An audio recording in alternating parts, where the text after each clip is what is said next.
Alright, evening everybody. Also, hey Myro, how's it going? Also, thank you for the follow. I saw a notification earlier on my email telling me that earlier. So, let's go and move screens over here. As you can tell from the title, I have no idea what we're doing tonight. And I don't know if I'm either going to paint or I'm going to play a game. Excuse me. I just got done eating. Excuse me. But I just kind of want to show you all real quick before we do anything else. Is these are all the armies we currently painted so far during the past few streams that I've done. So, and that's the one reason why I started streaming, was because I kind of wanted to force myself to make time to paint all my minis so I can finally go out and play Warhammer on the tabletop setting.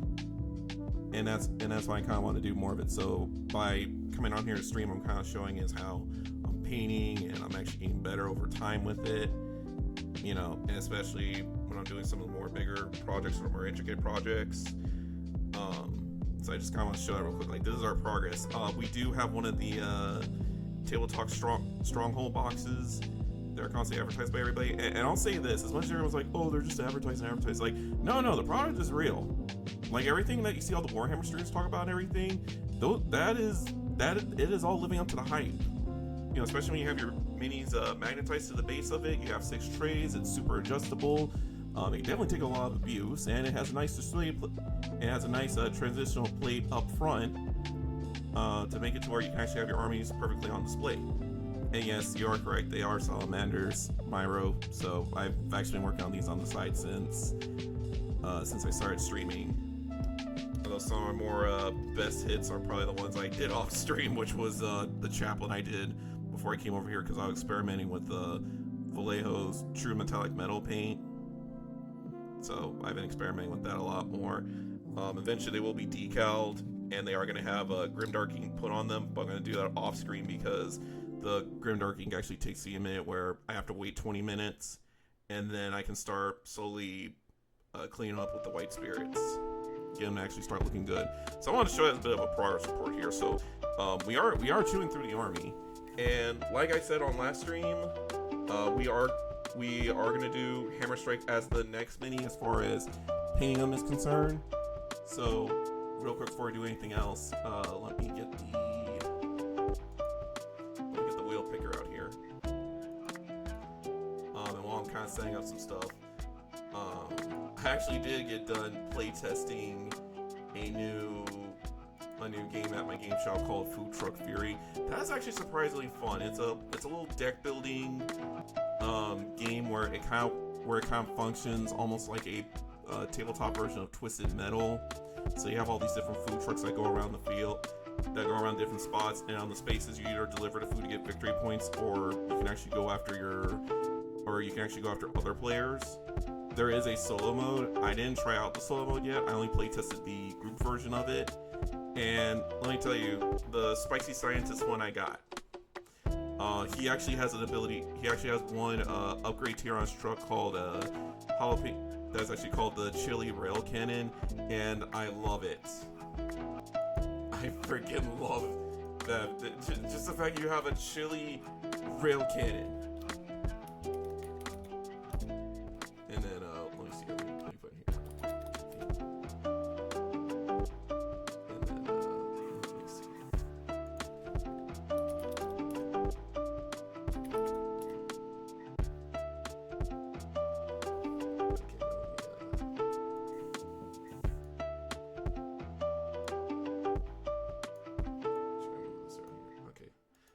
Shuffle this. Okay, here we go. That's actually perfect. Okay, so, and also let me kind of set some stuff here too on the side, because I kind of jumped into it without properly setting myself, and also I needed a moment to kind of wait for Discord bot to come on to say, oh, we're streaming. I would have been here earlier, but I had to go get some water for my mom and help kind of change up the sour head at my grandma's house. It's kind of crazy how old that house is. It's almost from like the 50s almost. But okay, let me go into my here. Okay, so Discord bot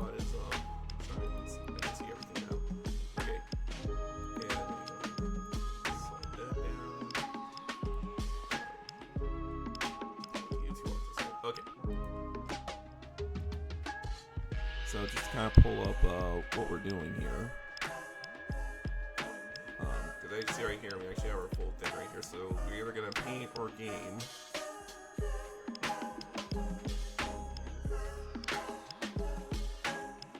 Oh, it's off. Ah. Thank you. Sorry, we've been trying to adjust for that because I forgot last time I was playing some stuff on YouTube on the side just to prove a point. Because I had to display something real quick. Thank you for that, Myro. And also, damn, I need to see if I can find that switchboard around here my dad had. Let me see if he has it. Alright, so anyway, let's go and see what we're doing tonight. And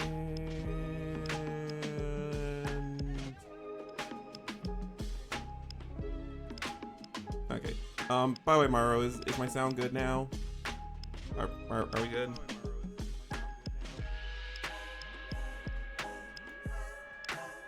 Okay, so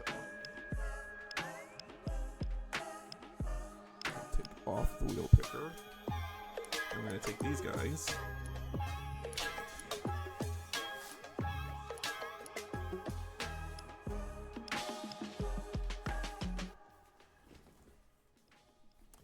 Oh no, that's because I was going away from the mic. I was like going away from the mic while I was talking, so that's why it echoed. So, all right, Will says we're going to paint, so we're going to be working on these two right here. Give me 1 minute to change out stream real quick.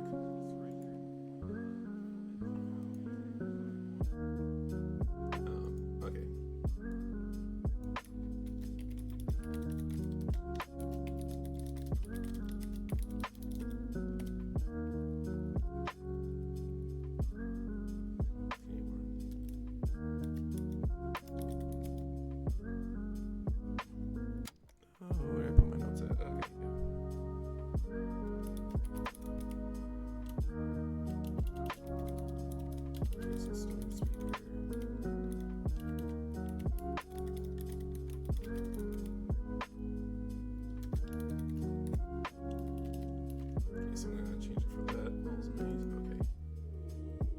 Okay, there we go. Now I got the stream tile changed, so now we know exactly what we're doing. So let me. Okay, so we're good on that now. We're good on that now. So good news, because we're doing vehicles, we're going to be breaking out our trusty Vallejo True Metallic paint line. So I'm just going to grab my greens. So no, that's our king. Black shade. Light. Base. Ancient copper.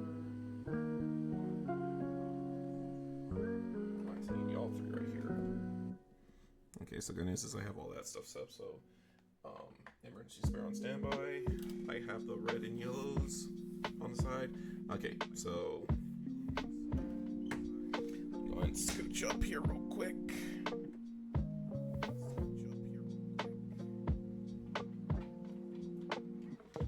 Get the bigger brushes out here because we're gonna be doing a lot of shifting movements here. And I'm also gonna go ahead and take this up. But yeah, food truck review was very fun, especially once you figure out the rules. But Spicy Scientist is definitely my personal favorite of the lot. Feels like you're definitely gonna do a lot of damage with him.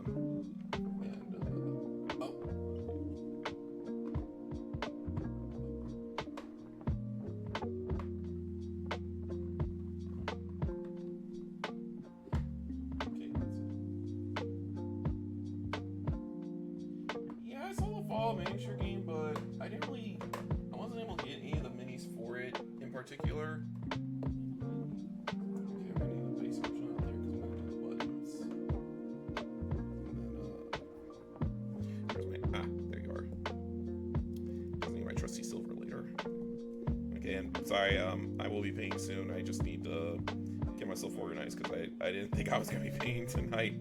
So that means when I do stream on Sunday, it's basically gonna be a gaming stream because I said I'm gonna spin the wheel and whatever doesn't get picked for today we're gonna do the opposite of that on Sunday. Okay, so we have this one part right here, so it pops off because it's nice and vacuum sealed.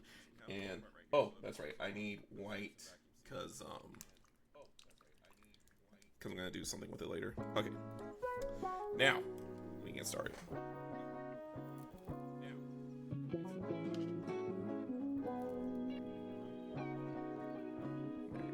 So do my brush web first. Okay, so now we can go and get started. All right, but yeah, I think if I remember correctly, Myro, I think recently Fall was supposed to have some kind of like I think they were launching another D&D style Fallout book, but this one is designed specifically for solo mode. And just to let you know the method to the madness right here, we're just going to okay, I just knocked over all my nature paints over. Okay. Alright, we're just gonna take the white scar white, and we're pretty much gonna paint the inside of the thrusters white. Because just like with the fire trick from earlier, I'm just gonna apply this here, and then I'm gonna apply some contrast paint over it just to give it a nice glow effect, or at least make it look like it's actually on fire. I'm gonna go and stick with Griffhound Orange specifically. So we're gonna do like a yellow center, and then it's like Griffhound Orange on the right of it. Yes, that's right. We have turbines. We have damn turbines now. Yeah, how's that for first stream? First stream, you join me in Myro, and I'm working on damn turbines. That has to be a sign for something. Okay, so we're gonna let that dry, but we're gonna do a couple more coats of white. But I have to let it dry first before we can do that. No, no. You're not touching turbines. You're not touching turbines. Speaking of which, I need to put Discord bot in here. I need to put on their Slack command. I found there's a Discord bot that lets you do Slack commands. Either I can slap Chat, or Chat can slap each other, or me. It's okay. I just see a lot of fun in it. I see a lot of damn fun in it. Okay. So while I'm waiting on that to boot up, I'm gonna go and load up my Ember Green. Just so you know, the green I'm using for Vallejo line is going to be Amber Green, which is a good salt. Which is camera focus. Thank you. Yeah, this is Amber Green, which is the good Salamander Green on here. There's a Dark Angel version of it out here. 8 months, my ass. You've been touching turbines since you were like 4.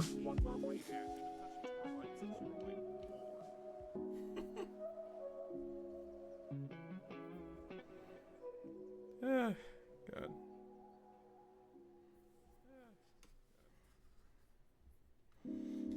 If only Melgar can see me now, but yeah, so I'm just gonna go and give another coat of green while I'm waiting for the white to dry, because white is one of those colors that it kind of takes a couple of coats to get it to turn solid white. And because I'm using the air format of it, it'll take a couple more coats before I can get it to be like a solid thing of white. You know, because I was gonna say screw it and just leave it grayed out as it stands. But after I saw on YouTube how to do a glow effect on the turbines, I was like, you know what? I gotta do it now. So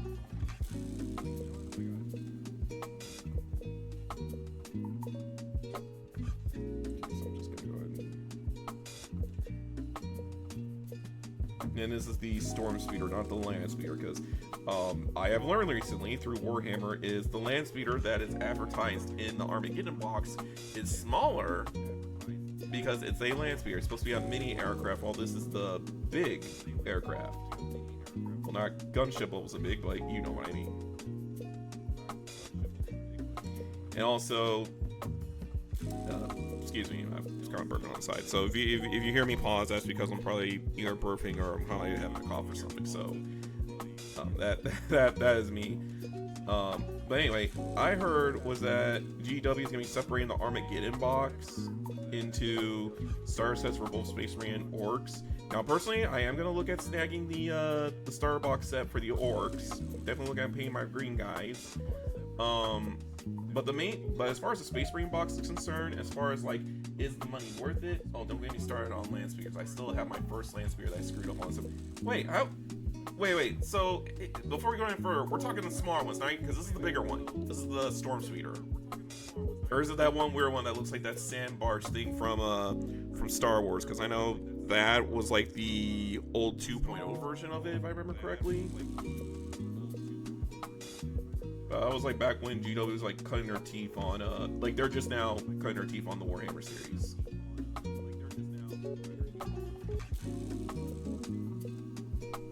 It's the smaller one, especially back in 5th edition. Ooh, yeah.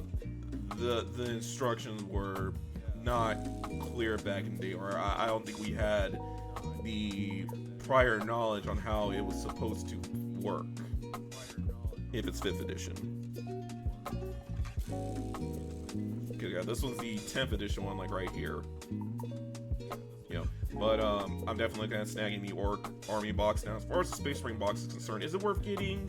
Because I know some people are like, oh, Armageddon's a miss or some crap like that. It's like, no. Armageddon is a good box, okay? It's just a question of, do you have these minis, yes or no? Like, me, for example, I don't have any Orcs at all. So, there will be a good star box for me to get for that one. But as far as like the Space Marine half of it is concerned, I mean, I'm looking at adding a few intercessions with jump packs and getting the captain with the jump pack added to my side of the game. But, you know, is it worth it for the whole box? You know, for the other stuff that comes with it? I don't know. Now, if I had like some extra Inferno Marines, I would take it because I'm a Salamander guy. You can never have enough Inferno Marines in your army.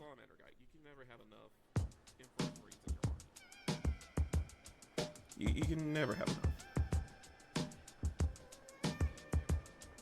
Yeah, I mean, of course I'm going to get it because of the Orcs, and I don't know if you've seen the Armageddon box for the Orcs, but holy crap, they got a massive blow up, and it's like, I'm glad I did not, like, I wanted to run an Orc army, I just didn't collect Orcs yet because most of them were out of stock, especially when the Mordaka detachment first came out.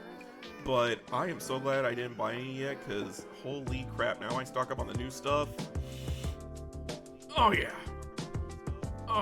that's gonna be a fun painting project. In fact, I know now this is a PSA here. There's no one right way to paint Orcs. As long as you're painting Orcs green, they can be any shade of green you want. Where you want them dark green, sickly green, light green, or hell, if you want to paint that brownish red that you see for the Orcs in World of Warcraft over there, you can paint like that if you want. Which I say, you know what? Hey, be the rebel. But I'm gonna stick with Ghillie Doo. Because I like how Ghillie Doo comes out on some of the other minis I'm painting, because I'm currently painting a Chaos Dwarf football team for Blood Bowl, and I'm really liking that shade of green, and I feel like, me personally, that's the shade of green I'm going to paint my Orcs. Now, I do have Gut Ripper Flesh, and I also have Wog Flesh as well, if I wanted to, which, Gut Ripper's fine, it's fine, but I'm going to take Ghillie Doo because it gives you that slightly darker shade of green where they're not like, because they're so light you can almost stick them as like Nurglings if you want. But again, it's just down to like as long as they're green, it just comes down to how green do you want your guys.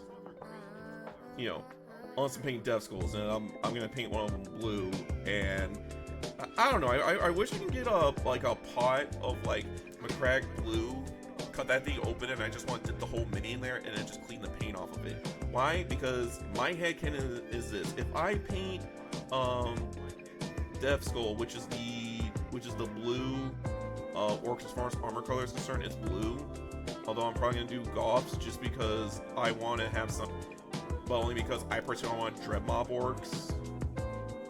So I'm probably gonna paint them as either Death Skulls or Goth, but I could probably make a multicolor too, just because I know the meta list is like, oh, you go like with Warhorde, and Warhorde is basically combining all the Orcs into like one Horde army. I remember an Orc player back in 5th edition where his Orc bike army were Orcs that rode various Tyranids like Termagants and Warriors. Sadly, GW removed a character that never had a maul that made the Orc bike squad's a troop choice. Yeah, I don't know why they don't give you that. Oh, speaking of which, I did see recently that there was actually an old GW mini from Old World, which GW mini is a joke, but it's basically a wizard with a gun. Just a wizard with like a little Thompson machine gun, and he's currently going out for $1,000 right now. Unopened, never been painted. Pure virgin territory as far as like paint material is concerned. Which honestly, I would love to paint that. I don't have the minis on me right now. Speaking of which, I need to post up the photos on Discord. I need to start updating my because we do have a Discord now. The link is in the description and everything.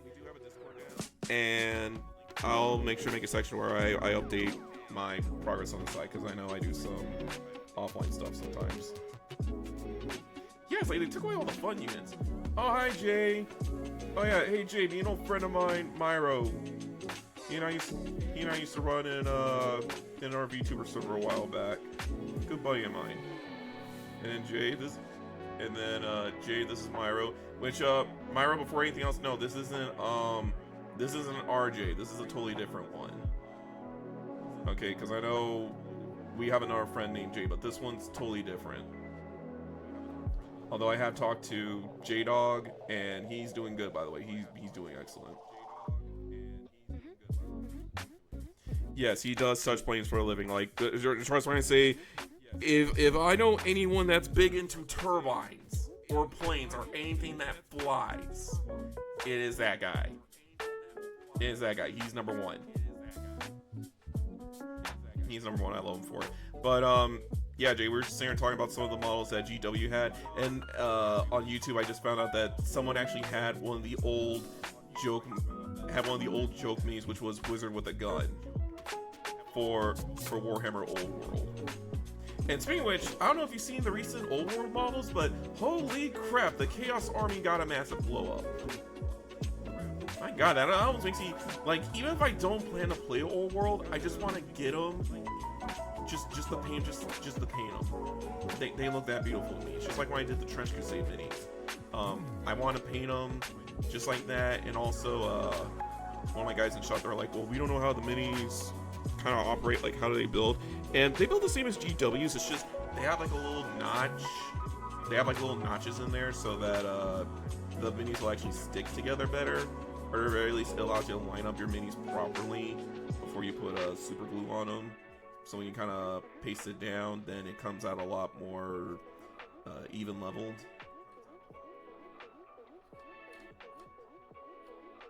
Okay, I'm gonna wait for this back half to. Actually, you know what? I'm gonna finish this tailpipe here real quick. I'm gonna finish this back into the trunk, and I'm gonna work on. Oh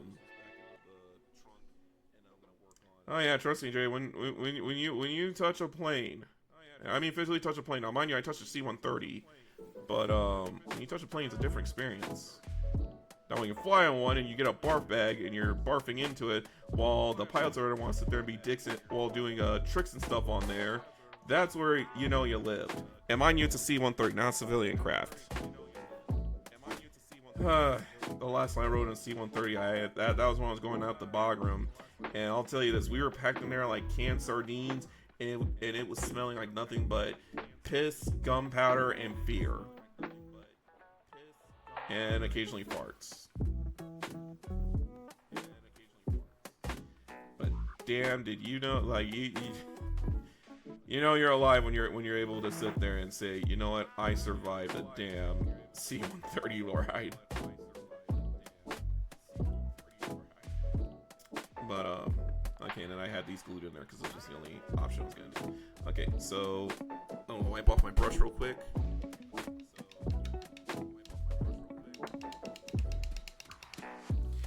You know, it is so weird you say the Boeing company, because I have a cousin that actually works. I don't know if he still works at Boeing or not, but I know he used to do an internship up at Boeing. So he had a chance to actually work on some of the actual planes itself.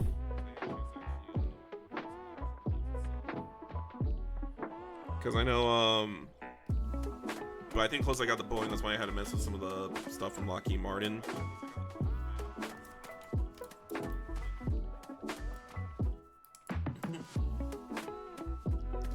Oh I wouldn't be walking out on the wreckage if I got shot. If our plane got shot down Bagram, but then again, I don't know. There's some cases in like plane crashes where you have like maybe 1 or 2 survivors in there, which I'll admit, I will admit. I don't know if you want to call it devil's luck or divine intervention or what, but that is some crazy shit like right there. Okay, so what we're gonna do is we're gonna give our turbines another coat of white. Waiting for the green side to finish drying out. And Jay, like I was telling Myro earlier, I want to paint white in the back of them because what I'm going to do is, just like with the flame tricks I've been doing, I'm basically going to do the same with the turbines in the back.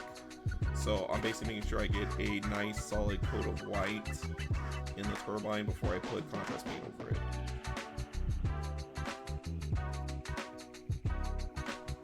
Oh my god. Jay, bonk that guy. Ban that guy, ban that motherfucker. We don't do AIs around here. Thank you. Thank you. We don't do AI chats around here. Okay, we don't do that mess. We are not about that life. Okay, anyone that is about that life is gonna get bonked out of this. Is gonna get bonked out of the stream too. Okay. Let's see here. Do I want to go ahead and finish up the green, or do I want to work on black? You know what? I want to work on. You know what? I want to do a little bit of black. Yeah, which I'm just gonna say this, Myro. But if you have anyone that does any like Warhammer painting and they want to sit there and complain about like, oh, I don't know what to do with base paint or primer, I will look into something called Color Forge. Look into a spray bag called Color Forge, because let me tell you something. Color Forge is super effective. It combines both primer and color, and it's certified to be more in touch with like GW colors. Like, hang on, let me pull out one of my other guys right here.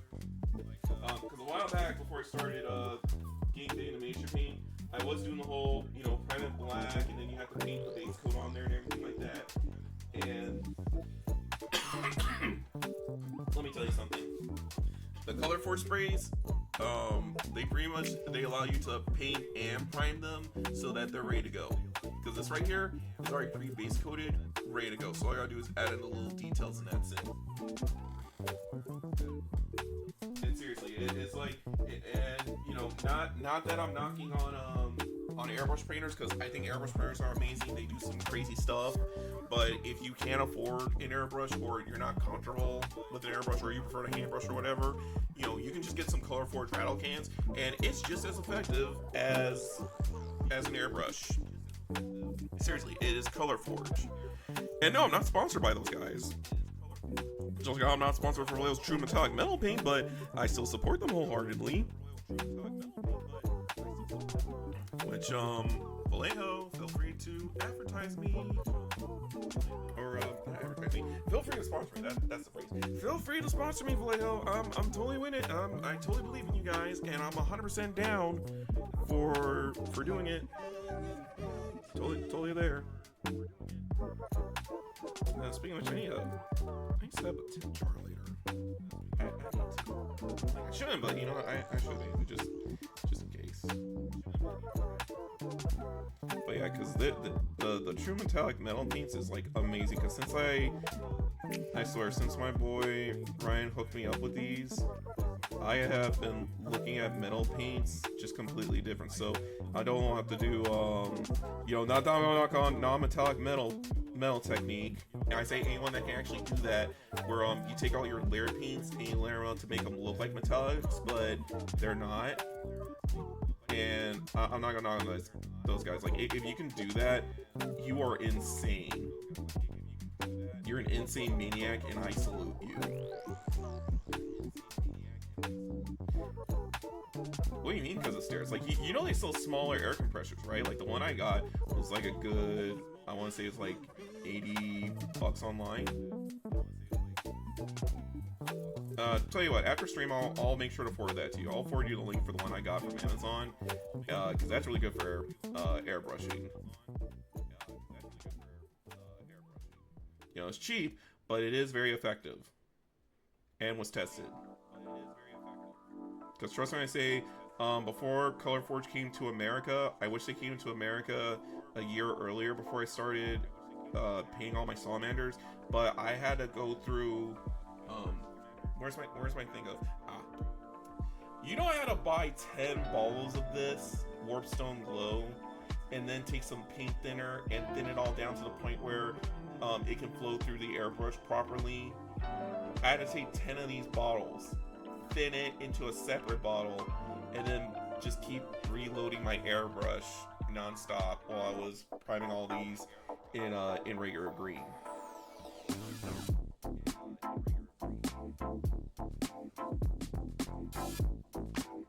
You know, I can definitely say I suffer from my art now. Also, I kind of like the fact that some of the other art servers I go to, like Mythic Arts or Wani or Poopy, I actually started posting up all my miniature paint journey, and it's kind of shocking how everyone's just really cool with it. Because most of them are like, oh, you have to like physically draw something, but they're like, no, we're the cool guys that accept art in any medium. So the fact you're you miniature painting, rock on, Wing. And I'm just like, yeah, you guys are too cool. But yeah, I would highly recommend this.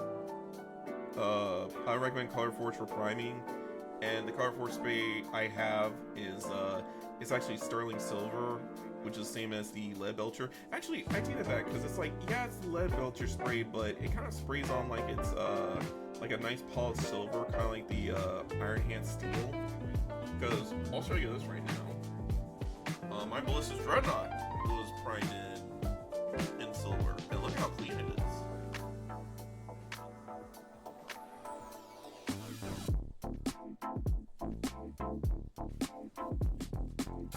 Just very clean. And also, sorry, I just have I have my that's on my paintbrush for my teeth.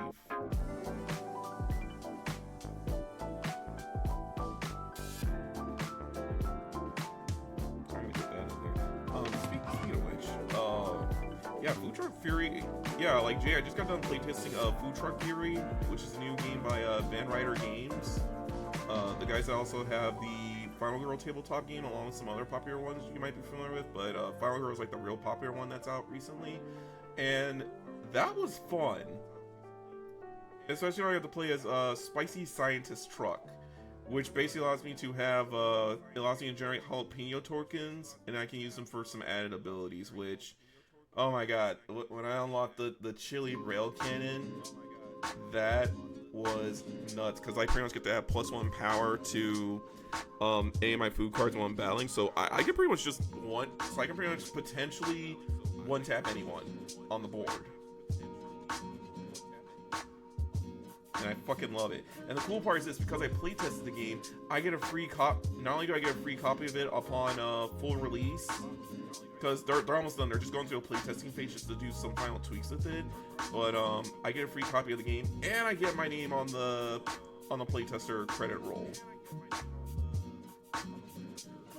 And make sure to put my full name in there too. I'm not gonna actually say I have a full name, but it's just more like, you know, like you all know, so if you buy and you look at playtesters and you're like, do we know any of these guys? It's like, yeah, Wing playtested it. He did. What's even cooler is the other character models were cool, because there was this one where it's like this pirate pizza joint where you can trade your resources for like treasure cards, which allows you to gain either extra power cards or extra resource cards for you to do your stuff in. And then the other guy was using a burger themed one where, as long as you're making burger tokens on the side, you can actually use those to act as two of the same resources. So it allows you to kind of double up on a resource ramp. But it is a deck building game, so you start off with 10 cards, and as you're playing, you're going to slowly build up your deck where you keep kind of reloading your cards every time you empty out. And there's some strategies to it as well, as far as like when you empty out your cards, or you go empty-handed or anything like that whatsoever. Because the one for Spicy Scientist is I can basically give up all my fuel resources to create extra spicy tokens. And guess what? It's not an end of turn thing. Like, I can keep going as long as I do all my legal moves. Like, I'm good. So, but as far as the superpower thing is concerned, that's like once per turn deal. So it's like once you do it once per turn, that's it. Same thing with like refueling, because like you could discard your hand, draw 5 new cards, and then also gain gas back that way. Unless you play a card that says like gain 3 gas or something like that, which they're there. You know, it's just you know, like they're just there. And also, I wish I could take a picture of some of the cards, because some of them are still kind of like a work in progress art, and I feel like you would have enjoyed that, Jay. Also, I saw this recent, I don't know, I saw this recent art of like Pippa in a vest working at Walmart, and by Pippa I mean Pippa Face Connect, which I thought was kind of nuts. It's like, it's weird, like she's just standing there in a Walmart vest, just working, and I don't know why, but I weirdly felt something in that. It's like, because I used to work at a Walmart once upon a time. I worked as a cart pusher. That was my very first job, was being a cart pusher at a Walmart. And we had a steep 45-degree hill. I had to push up and down that damn hill. And God bless the Blippi store next door, because they were so nice to us. But I don't know. It's like, if you know the book I'm talking about, great. If not, I can't say no more. I can't say no more than that. But it's just that one panel of her, like, she's not doing anything crazy or nothing. It's just her just working. And I'm like, I know as much as she made jokes about Walmart. Let's just say that. Let's just say that. I think it's an irony of it, because like you can't escape the Walmart system. Okay, you're gonna work you're gonna shop at Walmart. You're eventually gonna work for a Walmart, and then even when you quit Walmart, you're still gonna eventually go back and shop at Walmart. It's like it's just full circle. It's a vicious full circle.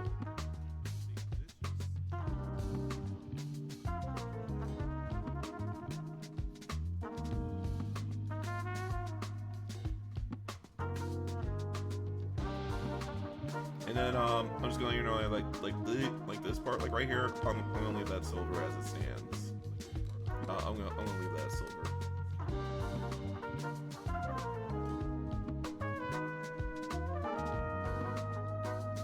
No, it's just Walmart has better prices. Like it's more better to shop for groceries over there than it is at Kroger. Kroger, they just jacked up their fucking prices to the point where it's like, okay, if you get like a thing of bread, a thing of milk, and 1 thing of eggs, like you just get those 3, which on average at any shop should be like maybe $10 at most, and that's buying like the name brand, and that's like buying the store brand stuff. So like the Greater Value or the Kroger Plus, like you know the ones I'm talking about, you know.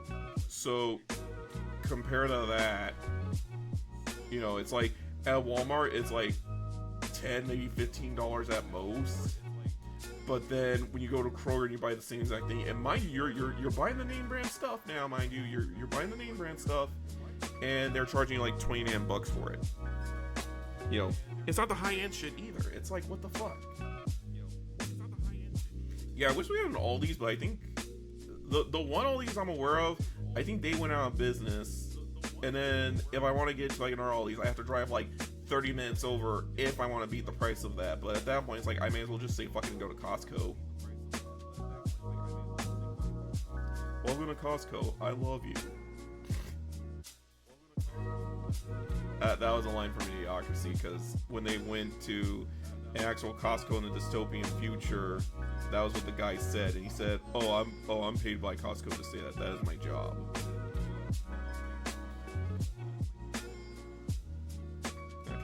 And at this point, I'm just kind of smoothing out the lines. I'm just trying to smooth it out.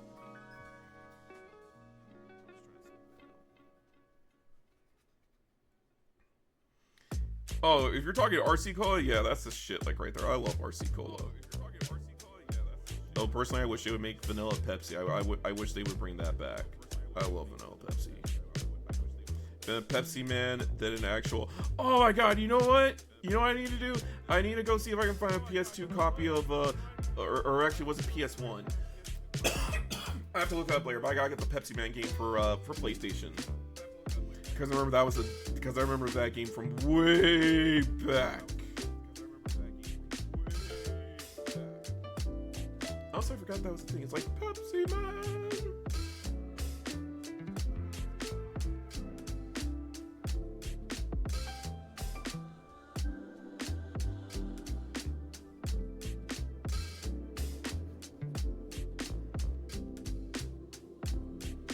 Okay, yeah, because when I put the shade in, that's where. Okay, so yeah, because I know the vents are gonna be gray. So yeah, the vents are gonna be gray. The rest of this is gonna be green. I'm gonna put some black on the handlebars up here. My handlebars, no handlebars. Dun, dun, dun, dun, dun, dun, dun, dun. No handlebars, no. Hey, I do not want to hear the word Mexican in here right now. I am disappointed in the Mexico team like right now.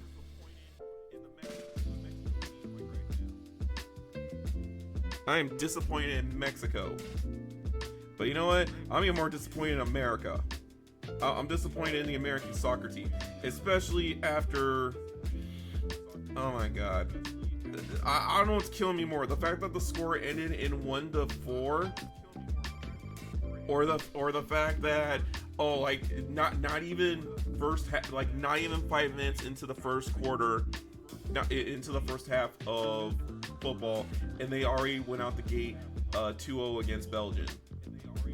Like, seriously, Belgium just scored 2-0 on their asses, just straight belt to ass. I'm not even joking when I say that. And the worst part of it all is, okay, you know what? I'm gonna show you on Discord here. Hang on, let me wash my brush out real quick, and then I'll show y'all. And I'll show y'all real quick. Okay, so hang on.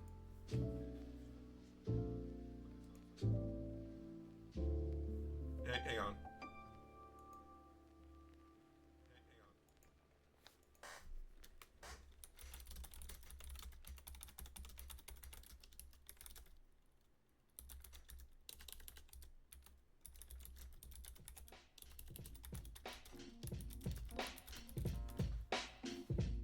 Okay, let me pull right through real quick.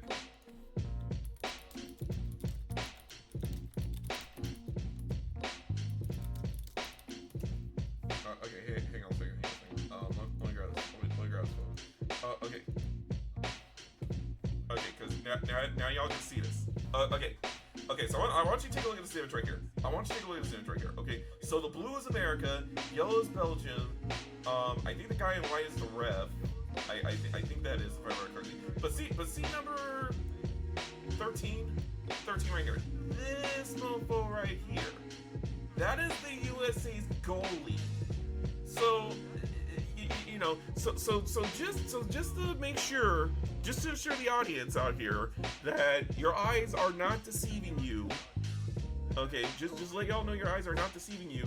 There's the goalie, there's the ball, and that is USA's goalpost. So, I'm not much of a soccer guy. Like, I know the bare basics of it. I understand is the goalie is free to move anywhere inside this box, in this giant square right here. The goalie's allowed to move in here, but ideally, your goalie is supposed to be staying right here. Like, this is his whole world right here. If he steps past that line, he needs to treat this whole smaller square in here like the small, like that's his whole world. Like, this is his whole world right here. If he steps out of that line, he's gonna die. It's like in Yu Hakusho when he did the knife edge death fight. It's like, you step outside this line, you put 1 foot outside that line, and you're dead. So tell me, why the fuck is the goalie staying out here when the ball's sitting right fucking there? And embarrassingly enough, if I remember correctly, you have to go look at the clips on YouTube. I'm not gonna play it because FIFA has been really on the warpath about anyone showing any clips whatsoever. Like, it's like treated like the Hall at concerts where, oh, if you want to do still shots, that's fine, but if you stream any part of the actual concert, or at least you play audio of it, you will get fucked up. So I'm like, I'm not gonna take a chance on it. I'm not gonna take a chance on it. But yes, Jay, you are right. Why the hell is he 10 yards away? Why the hell is he 10 yards away from the ball? Why are you there? Sir, you should not be there right now.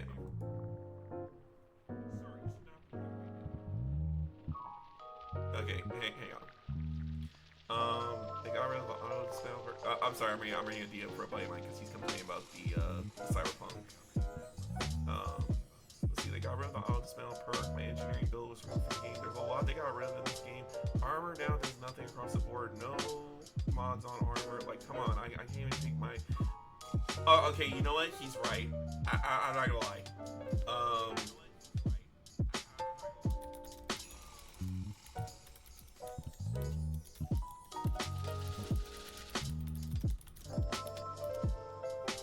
Okay. So let me put it to you like this. So if you look on my main YouTube channel, not the VOD channel, I have a main YouTube channel. I need to advertise that later. I have the dead-ass original 1.0 on-release playthrough version of Cyberpunk. Now, yes, I did go back and play it after Phantom Liberty came out. Excuse me. It is recorded. There is no commentary on it because I wasn't confident in my voice yet. Okay, not until now, so that's why I didn't say anything about it back then.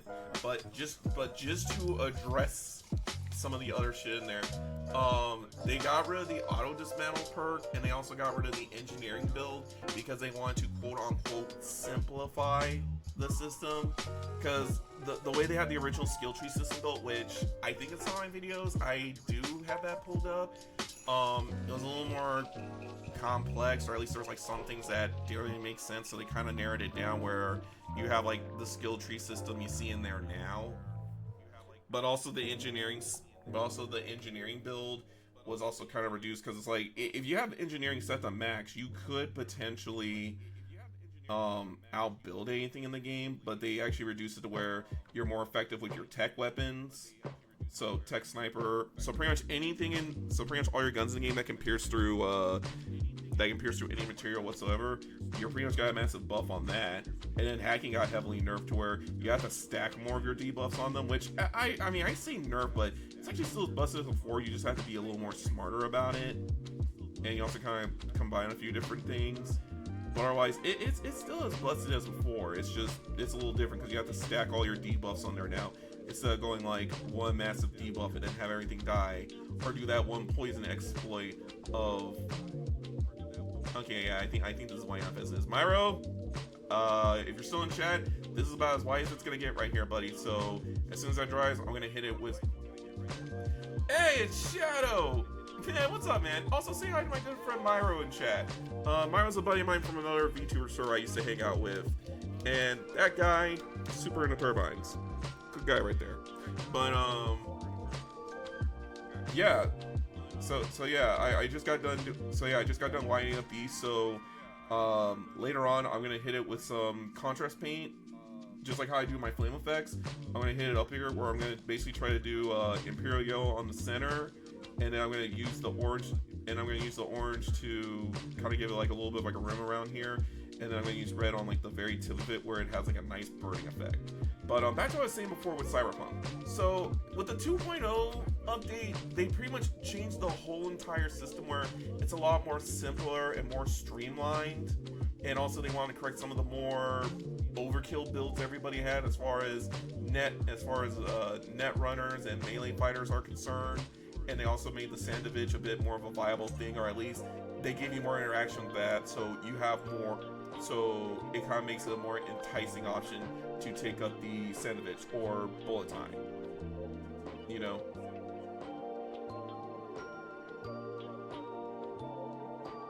Not the Twin Towers.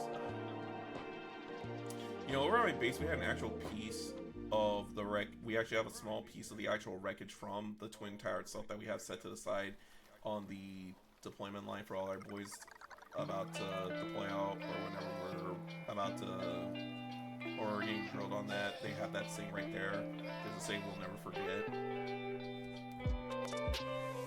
But damn, I remember. I think I was in elementary school when 9/11 went down. And I remember the elementary school was on base, so the minute 9/11 went down, I remember all the teachers starting to panic about the news and everything like that. And when we heard the sirens go off on the base, the speakers just pretty much said, "Kids, gather your stuff. School has been canceled. Everyone gather to the gymnasium. Your parents are coming to get you right now." And I'm sitting there like, the hell's going on? And right there and then, my mom came home because I was living. Because this was like before my sister was born. So right when I came home, like my mom came out to the house and she's sitting there crying like, oh my god, Wing, you're okay. I'm like, what's going on? I don't know what happened. And then I didn't see my dad for like almost 3 days because he used to be in the military and he was there and he was in I want to say he was E7 at the time when that was going down, if I remember correctly, E7 or E6, but still, I remember my dad came home like 3 days later because I'm like, Dad, what happened? And he's like, they knocked the towers down, boy. I'm like, why did they knock the towers down? You're not supposed to knock buildings down. He's like, no, he said, you'll understand when you get older, but there's a lot of people who got hurt in those towers, and mind you, I think it's like the first responders that came up on 9/11. They're like on ground zero trying to pull everyone out of there. You know, it's like you're never gonna forget it. And that was one of a couple reasons why I joined the military. Because I want to defend my country from shit like that. You know, I'm not really a patriot, but I want to protect the people that I care about that live in my country. You know. Yeah, fucked up way. You know, in a fucked up way. Yeah, I used to think it's like Jenga as a kid, because again, in kid logic, I'm thinking like in tires like Jenga, you should be able to throw it back up real easily, right? And you know, again, dumb kid logic back in the day. I didn't know any better until now, but you know, that was one of the reasons why. Because it used to be like, since I can remember, I wanted to join the military. I always wanted to join the military as a kid growing up. I even dressed as a soldier during Halloween. And I remember this one time, this was the dumbest shit. I think this was like when I was like 9. It was like 9 or no, I think it was like 11. Yeah, I think this was like when I was 11. So when I went to trick or treat at age 11, I remember my dad had to take me with them because he was like, okay, I'll take the boy out trick or treating. But he said we had to stop by the company function because they were hosting a mini Halloween party. So of course my dad had to show face. And he's like, all right, we're gonna stop by here first and then we're gonna go. So now mind you, my dad was still in full uniform. I was dressed like a small soldier with a full face camera and everything on my face. Which is funny because my mom actually, she did end up painting my face with full like war camo and everything. And when we got over there, they were hosting a little costume contest. And despite me and my dad having zero idea there was a costume contest, like we did not bother entering it or nothing. We won the costume contest hands down because everyone was like, and the first place goes to Sergeant Wing's dad and Wing for their commander and soldier uniforms. I'm like, I just remember my dad a couple pieces like, the hell y'all talking about? I'm still in uniform. I was about to take my boy out trick or treating. I just stopped by here to say hey. Because we used to live on base housing, so that was why he was cool and that's why they were cool with walking around in uniform at the time. It's just I did. It's like we didn't even bother winning. It's like we just won. And again, we walked into it not knowing or having any intention, because at least me back then, I was like, hey, are we done here? I want to get some candy in before the houses close up. And I want to get to, okay, what was the funniest shit? The funniest shit was, when I was in Texas, when my dad was stationed in Texas, and I was 13 at the time, and my dad just forbade me from going to Halloween, because it's like, now originally, you know, I was like, okay, I just want to do, because by myself, I wanted age 13 to be the last time I was going to do trick-or-treating. Like, I was like, alright, I'm 13, I'm going to trick-or-treat one final time, and then we're just going to stick with the Halloween parties and stuff only, right? So, my dad kind of banned me for that, because he's like, oh, you're too old to go trick-or-treating, you know? So, But here's the fucked up part. Okay, everybody and their moms at the middle school heard the rumor that if you want the best candy, you gotta go to the first sergeant's house. Because that's where all this candy is at. All right, and the folks and the school didn't know at the time because I didn't say it, because like they knew my dad was in the army. I just never said what rank or what his job position was. Okay, so keep that in mind. So the school knew I had military. My dad was in the military. They just didn't know his rank, right? So then by the time I opened the door to pass out candy, everyone was constantly asking me like, "Wing, what the hell are you doing? Why are you in the first sergeant's house?" I'm like, because he's my dad. And they're like, "No way! So you're sitting in on the candy the whole time?" I remember one kid asked me, he's like, "Hey, wait, so you had the first sergeant adopt you for the candy?" I'm like, "No, that's my dad. The first shirt is my father. I just never said rank because it never came up."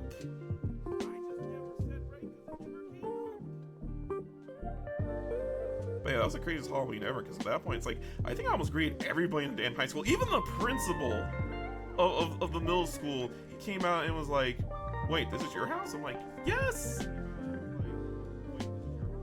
The fuck part was, the way base housing was laid out, I was the first house on the right, so it's like, you didn't even have to go, like, knee deep or go out of your way to come up to the house. It's like, no, it is literally first house on the right.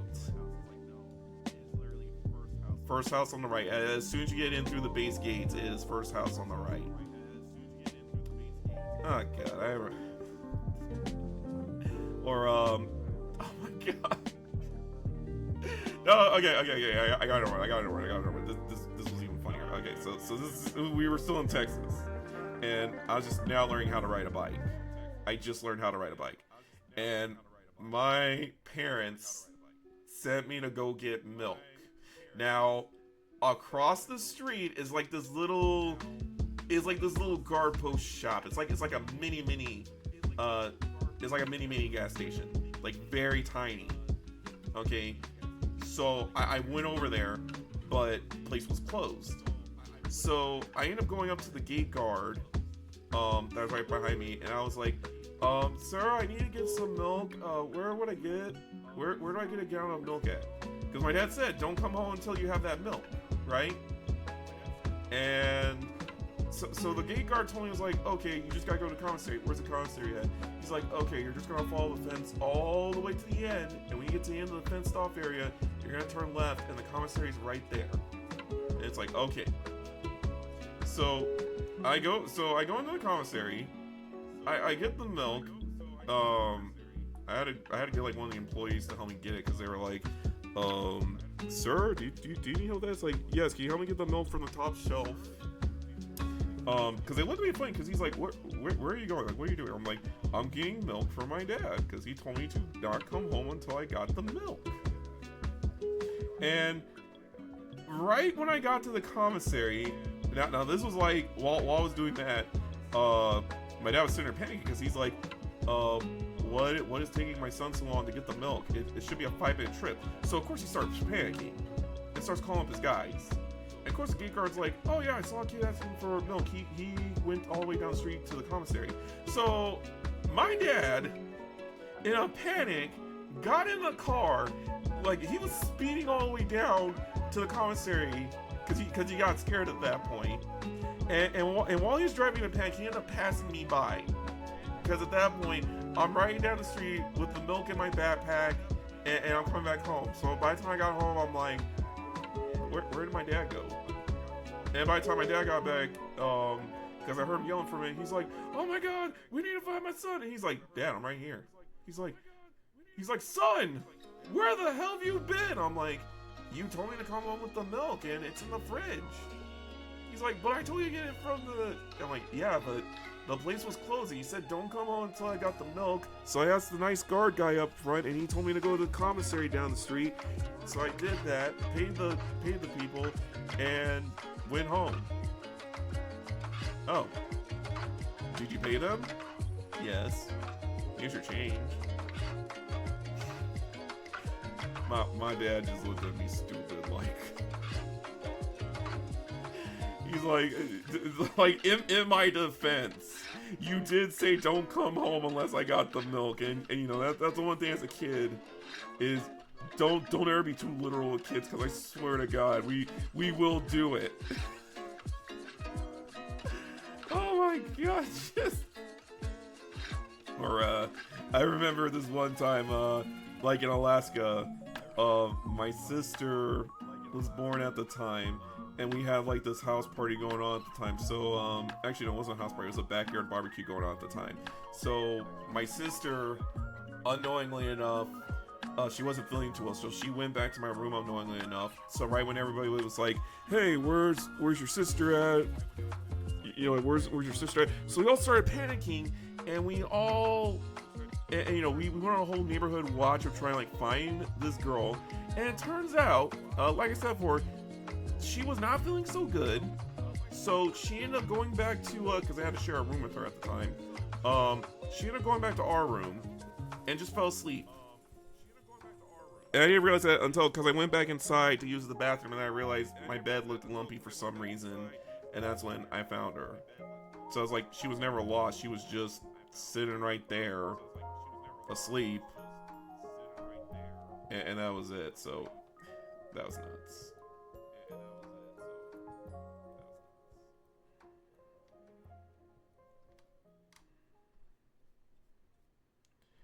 Ah, the good days.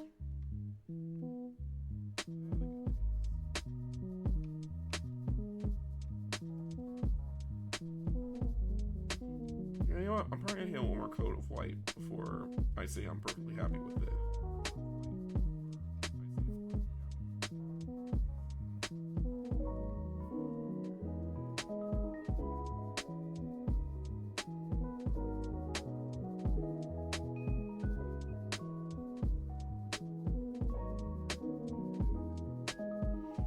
Break out the shade paint, all this, and you're gonna see what it's really gonna look like shaded.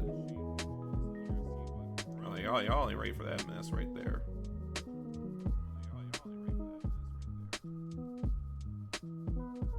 My friendings, I will be doing the sleep. Oh, you mean sleep? All right, good night, Shadow. Thank you for stopping by.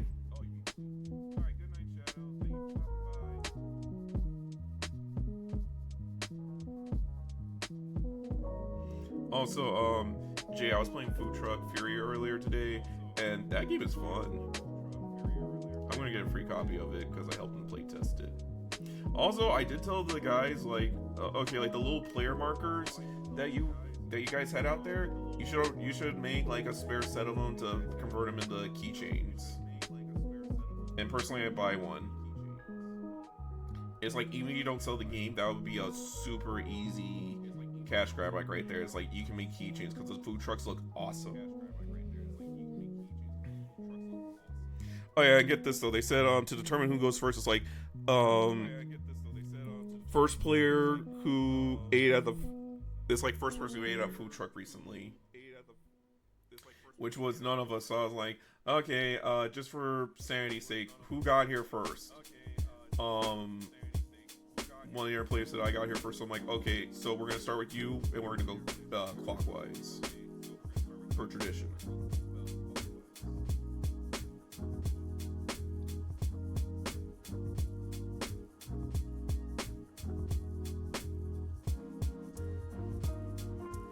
So yeah. Oh yeah, look at that. Look at how beautiful that is right here. Look at that. Look at all that. Boom, boom, boom, boom. Damn, it looks good.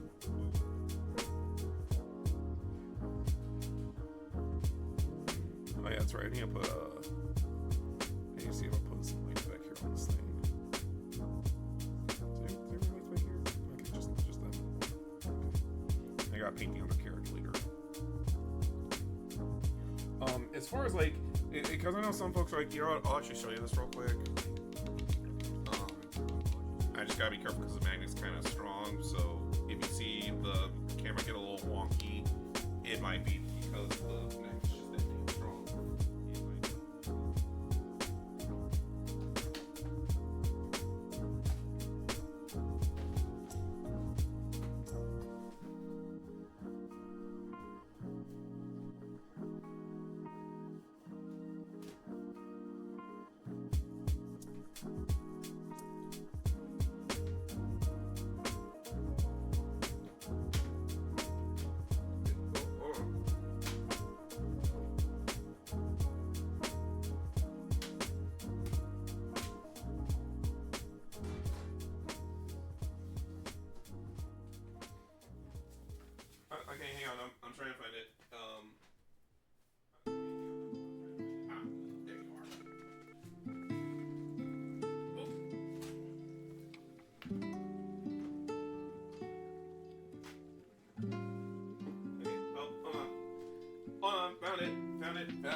found it.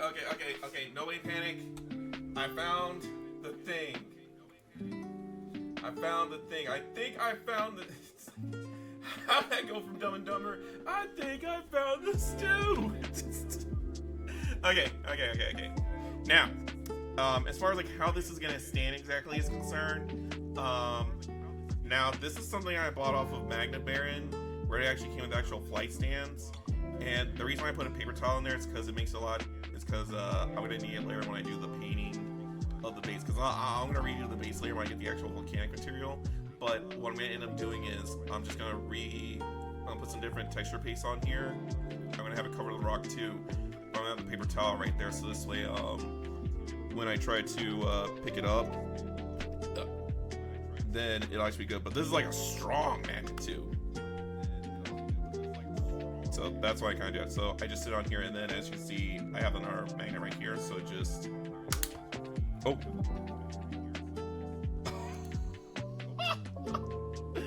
Well, damn.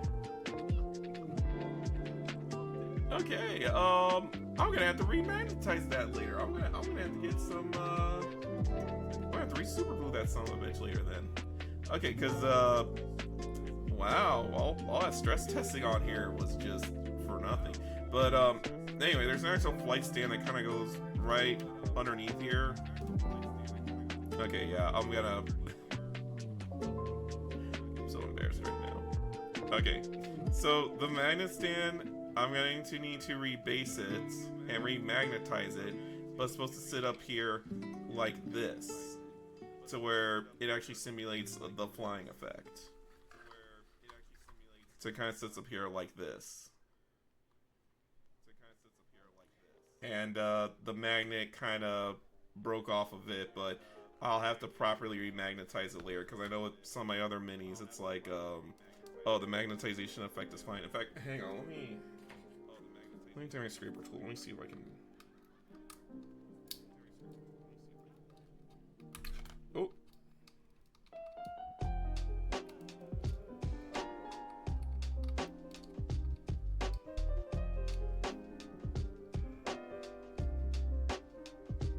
Let's see if I can scrape off some of that.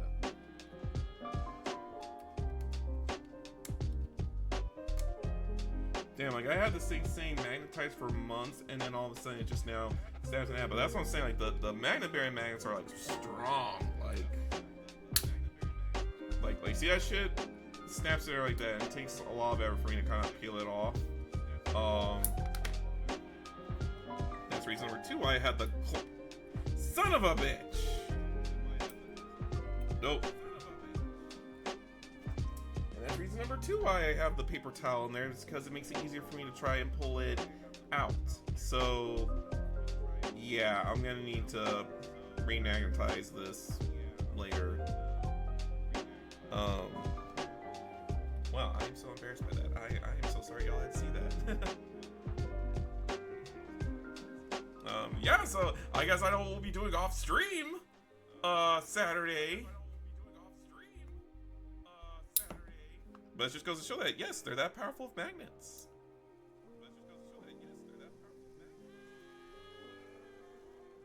And I'm gonna leave this as is, because I want to make sure that it's not the fact I did it for science. It's like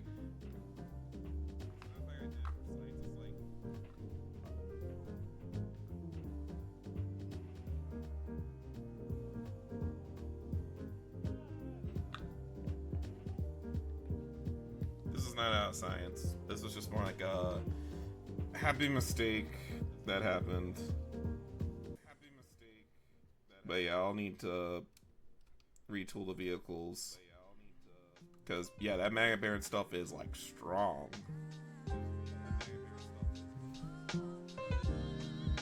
Okay, let me really wet my paintbrush here one more time. Because I know most folks are gonna do it. I'm gonna do the remagnetization off screen, because I don't want to get any of my electrical equipment jacked up for it. Actually, in fact, let me put my phone over here, because I don't like that. See, I can slip that in.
time I got the gorilla.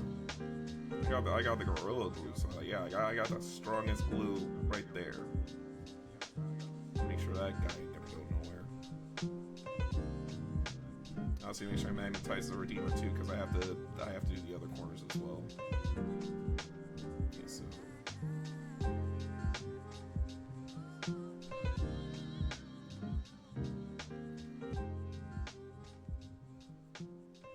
Okay, there we go. Okay, now that's looking good.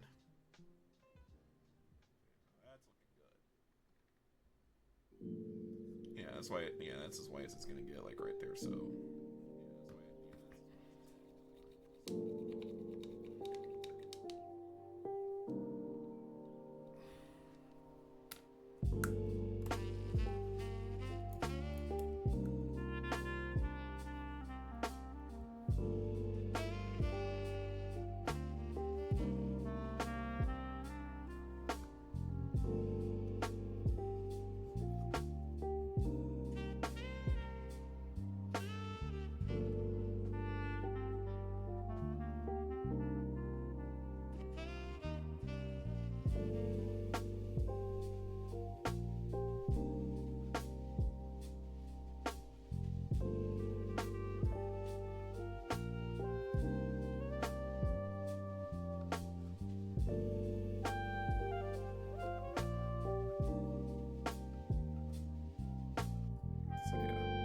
Alright, I think I might be able to knock this one out tonight. Yeah, actually the way it's going, we can totally knock this out tonight. I'm just kinda okay, because yeah, I'm gonna need probably need a smaller brush to do the inner details. I know I'm gonna need the smaller brushes to do the inner details.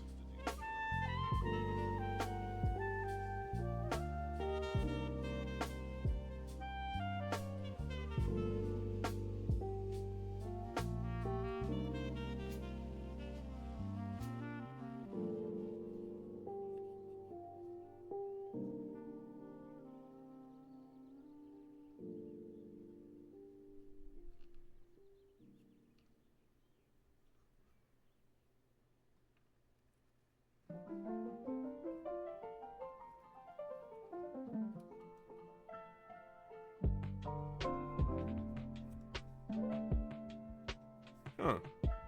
You know, the crazy part is I have not had a refill. I didn't have to do another dab of amber green.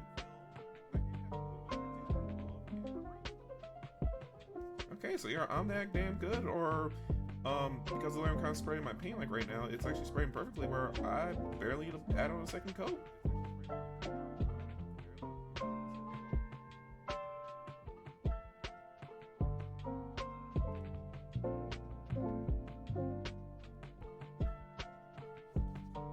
Yeah.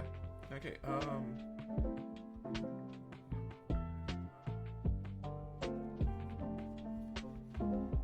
Yeah, I'm probably gonna end up painting the missile pack. Probably do black, round it out with silver. Let the silver kind of, well, because I'm gonna blacken the inside of it.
Okay, so now we're gonna do on their second coat,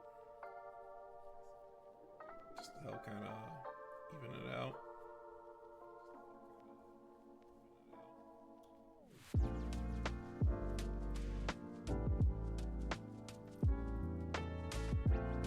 I'm going to hold it like this because I got the back kind of how I want it to be anyway, and I'm about to apply some shade paint on it later. So that's why I can kind of hold it like this. I especially do need to tackle the inner Space Marines. I don't know if I'm going to add the little decals to them or not on their shoulders because it's a pretty tiny spot for me to hit it at, so...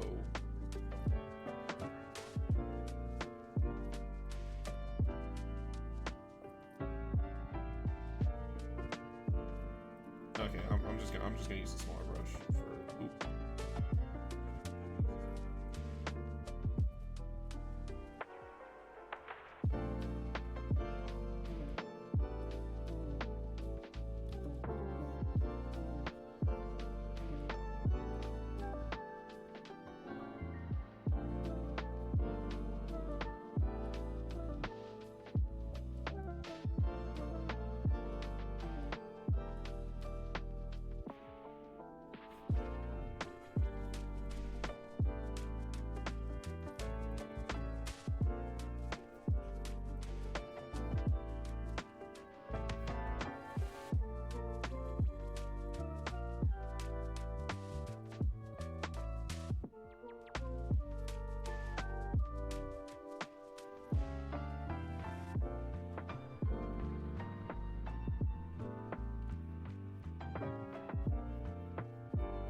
Okay, so I got that going. Can I honestly say I did it for Science J? Can I honestly say I did it for Science Me? It was just a happy accident. And we're gonna turn that accident into a bush.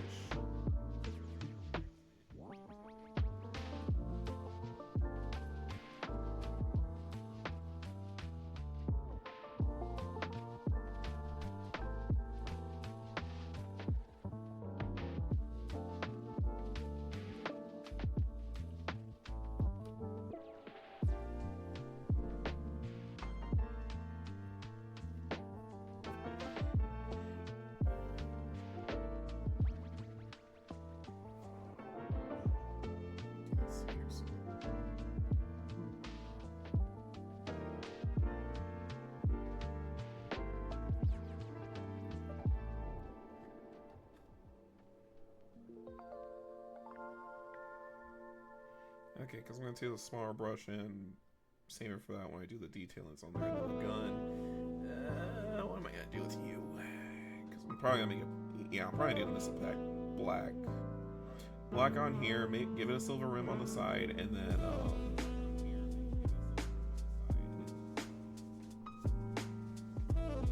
Actually, I don't know what I'm going to do with the missile pod over here.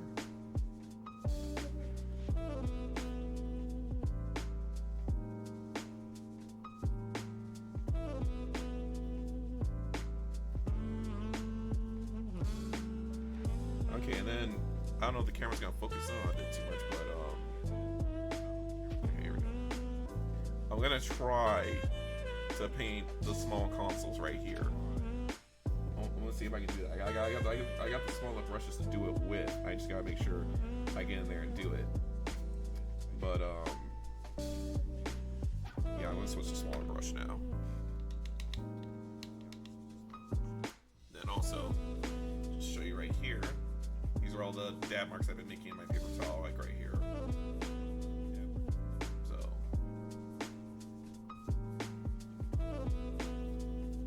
I do. So when you see me, because some folks are like, "Well, you didn't dab or twist or do anything on the side with it." It's like, well, I do it on the side because I have more room over here.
have a Lady Fox friend of mine who actually asked me recently, do Space Marines come in purple?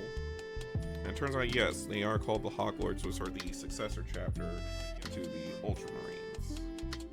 And one thing I'm doing for her is, if I happen to have my hands on a spare Space Marine unit or two, I might dupe her up a Space Marine colored in Hawk Lord colors. And I know I have some spare transfer seats where I can use the Raven Guard emblem, so I can post it on there, and then I can just paint it gold for the actual chapter icon.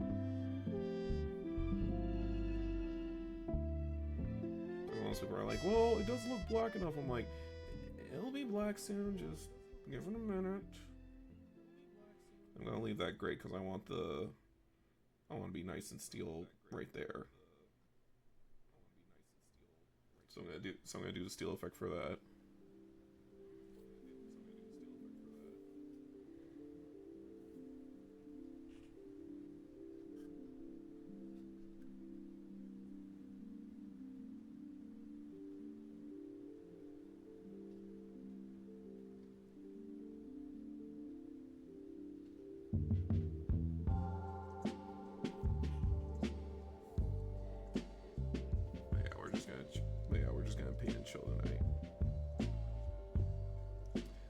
Because guess what? It's late at night. People are trying to sleep.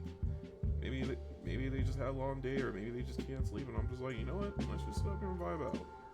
You know, painting. We're talking Warhammer stuff. Maybe some crazy shit that happened today. You know, like, hey, my place just set up a brand new Whataburger, and it's kind of mid. Like, no, seriously, I tried Whataburger, but it seems mid. But at least it's better than In-N-Out, because Jay, help me remember, because I remember Numi did like a tier list for like the $1 burgers, and she tried it out live, and when she showed the In-N-Out burgers, I swear to God, that burger looked like it was like just like 3 pieces of cardboard sandwiched together to look like a meal, but it's not.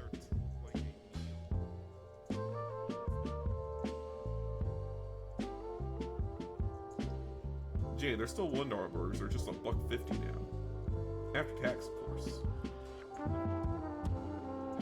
Dang, I like the better ones. Like, you can buy a whole Subway meal for like $8. Because remember when they used to have $5 footlongs? Shit, that's good shit. Buy a footlong sandwich for $5. That's the good shit.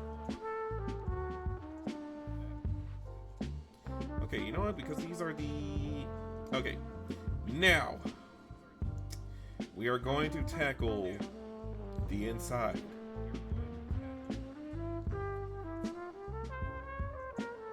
Gentlemen, this will be... Ladies and gentlemen, this will be the most tedious thing I do right here. Honestly, I need to go to Sam's more often. That's the only place that has a decent portion under $3. Thank you. Cause I swear to God, I'm about to say, I was about to say, let me guess. You're gonna go to Costco where for like $3 you can get like 3 hot dogs and a slice of pizza and a drink, right?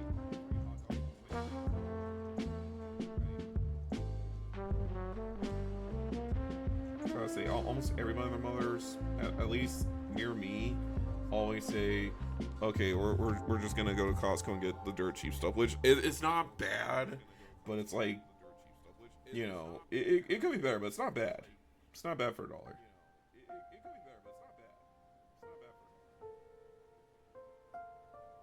Oh, speaking of which, I made this joke, and I don't know if it says I'm old, or they were boomers for the testers or what. But tell me a minute, because while I was playing Food Truck Fury, there's this one power card I needed, and it said it only costed $1. And when it got to my turn, I was like, you know what? I'll buy that for $1. So when me and the other guys, we were laughing, the testers were kind of looking at me stupid for a minute. I'm like, have y'all never seen RoboCop? And they're like, we never seen RoboCop. I'm like, oh, wait, what? You never seen RoboCop? That was like one of the funniest lines in that shit, was just the guy going like, I'd buy that for $1.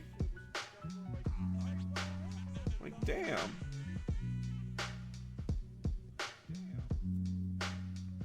You know what? I know some arts are supposed to be pure green, but you know what? I want to paint. Yeah, it's like yeah, it's like that. But I'm gonna go and paint their helmets black. Why? Because I figured like, you know, since they're my aviator guys, I feel like they should get black face helmets.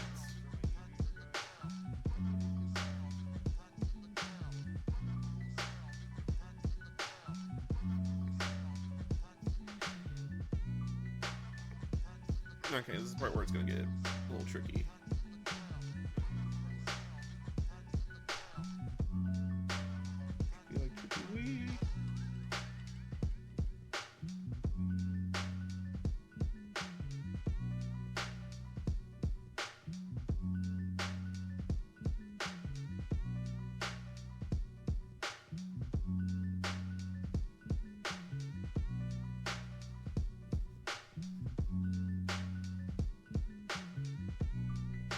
Okay, to all my future miniature builders out there, if you're gonna dive in the Warhammer and you're gonna do something complex like the vehicles in them, make sure you do it in what's called sub-assembly. In other words, you cut it, you build certain parts of it as you go, and then you glue it together after you're done with everything.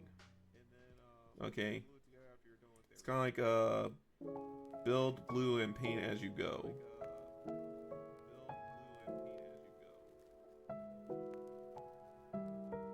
Because sometimes certain parts are going to be a bitch to get to, and you're going to wish you had done it in sub-assembly.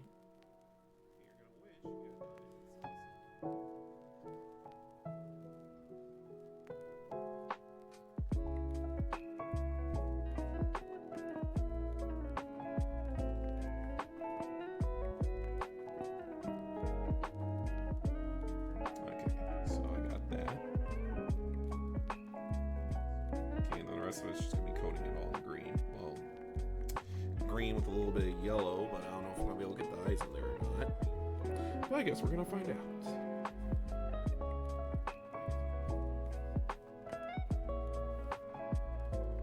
Yeah, right. So I gotta get the front of this thing later.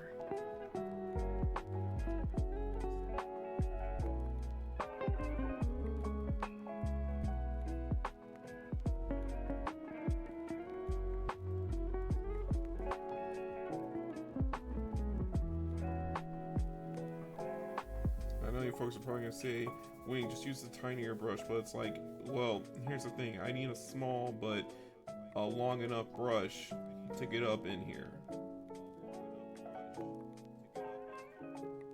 Also, that's what she said.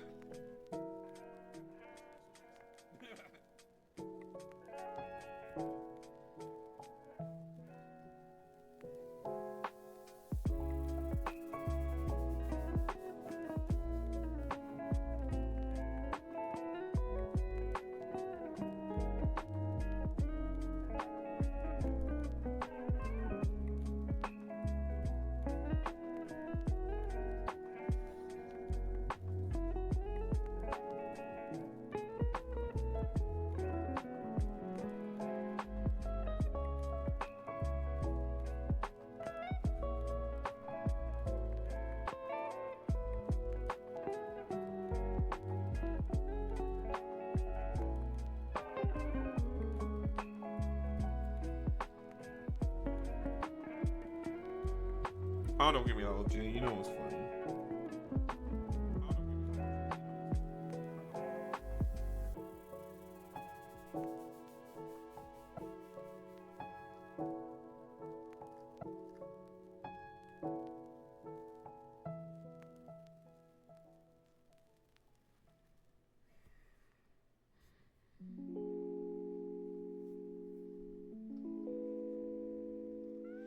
Oh, I thought it was a serious face. I couldn't tell because the face was that tiny.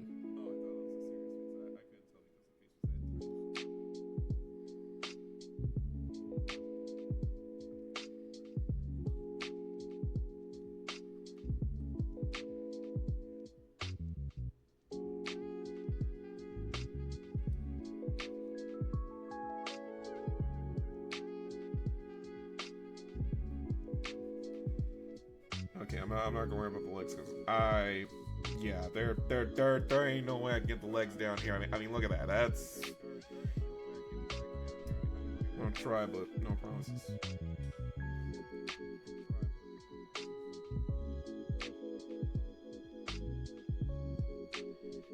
Okay, that wasn't actually too bad. Okay, I can actually get that. Just barely, but I can hit it.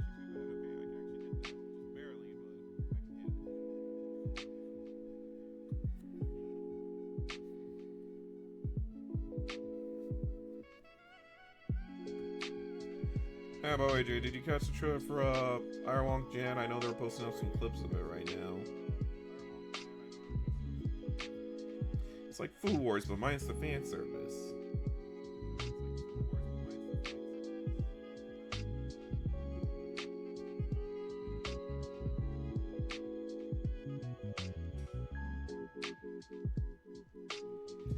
By the way, I also made sure, okay, I do have Quantum Break installed. Everything's good to go. I just had to adjust the graphics setting a bit, and we'll be ready for Sunday.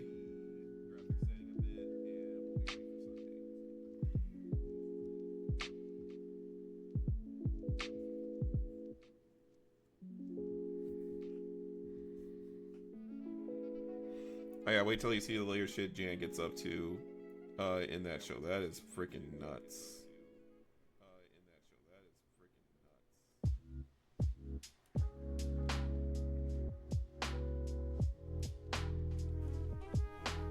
Feels like I'm applying contrast paint all over my stuff. So next we're going to take this lovely contrast paint in the shade and we're just going to apply it all over our mini right here. What's going to be like War Hipster levels of good? Like if I was War Hipster levels of good with the contrast paint, that would be a crazier feat.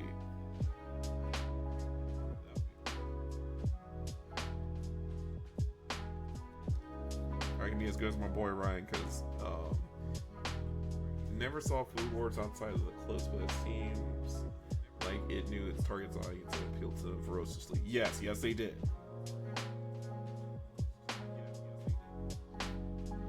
I would dare say they were almost bullying the audience.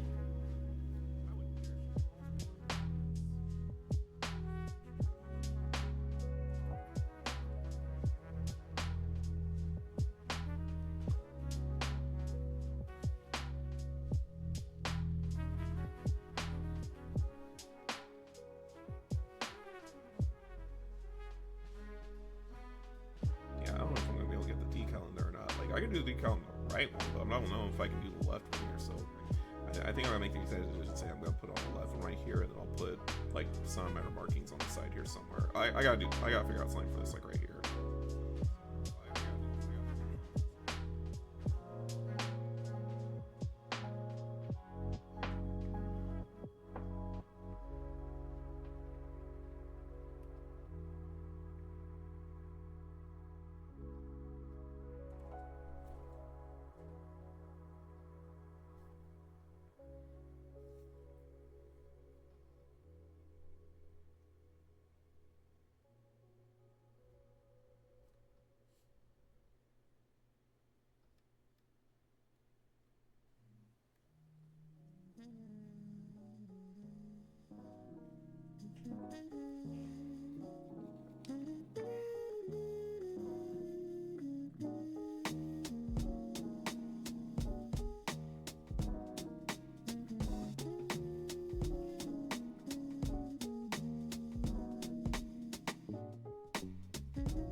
contrast paint.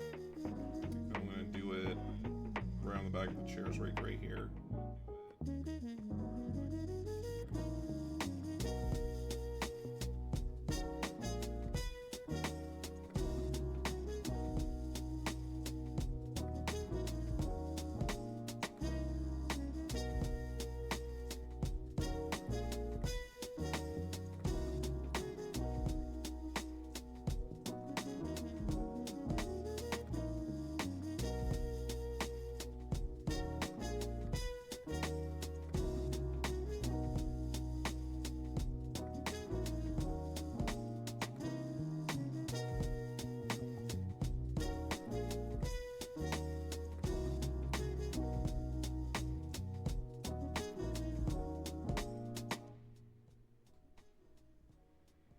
That's about good. It's about to get on there, and then the seat belts I'm gonna leave.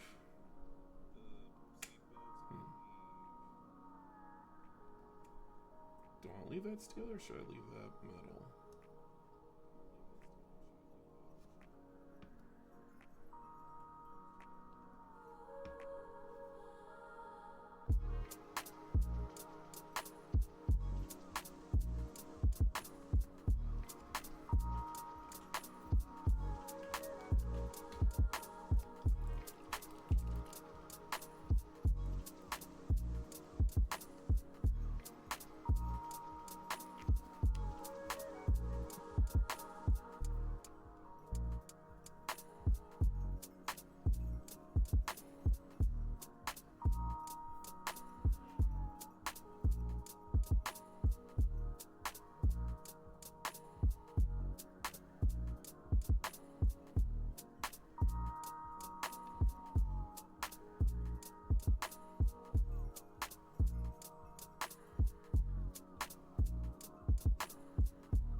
Grace a nice nice wash in Nolan oil later, because I'm gonna try and hit up with that. So I got that.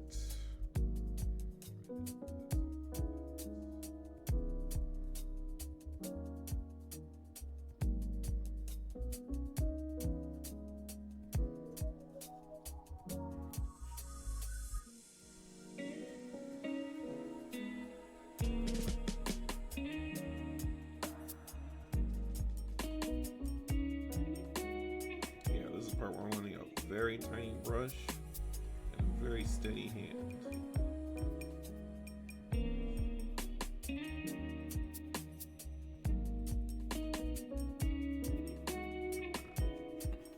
You seen that shit, Jay? Look what your boy's doing right. He's doing the tiniest details right here. Once I've been called a klutz and a lummox and all kinds of other crap in my life, the one thing I can honestly say is I am damn good at. Hey, that Iron Warrior! Thank you for following. Thank you for following. Thank you. Thank you. Thank you. Thank you. Welcome to the stream. I'm over here painting the Stormspeeder ThunderHammer variant because I'm running a Salamanders army and we personally love our Melta guns. Especially because guess what? The closer I get to you, the harder I get to hit you. Which means shotguns to the face.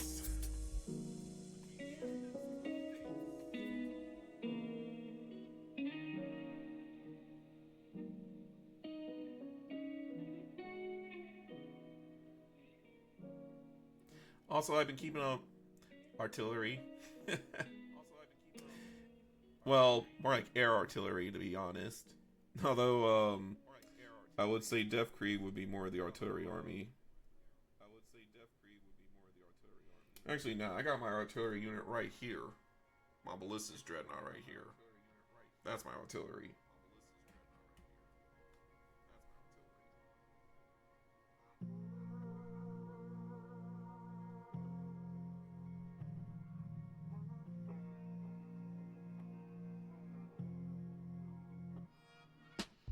Also, I gotta install Discord, not Discord. I gotta install a Twitch bot on here later so that I can start advertising and stuff.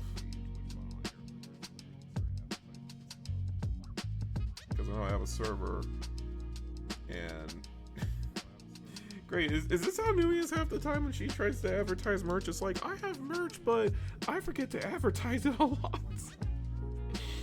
Oh, God bless DJ though. God bless him.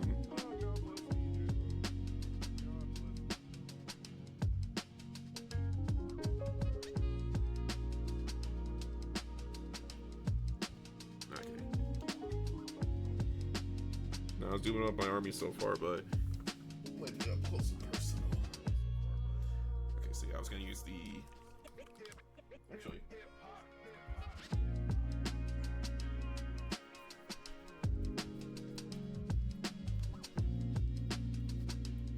No, it's usually us screaming at her to advertise, and she says she'll get to it. It's like, yeah, that's true. That's why I'm like, I'm surprised half her merch stuff moves. I'm surprised any of her merch stuff moves after that, because it's like, there ain't no point moving the merch if you ain't advertising the damn merch.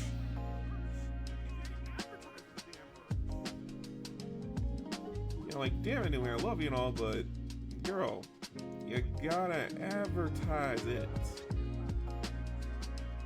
Anyway, just so you know, I'm paying the console like right now.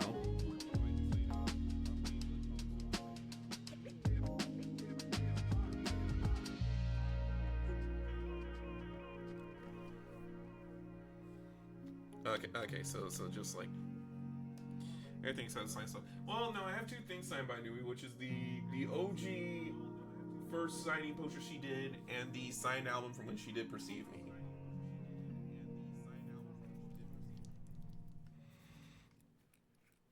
She's a good lass though. She kind of comes in like Taylor Swift. Actually, yeah, if I can describe Nui in a nutshell, she's basically anime. Excuse me, she's basically like an anime version of Taylor Swift, but this one's kind of in the girls more than guys.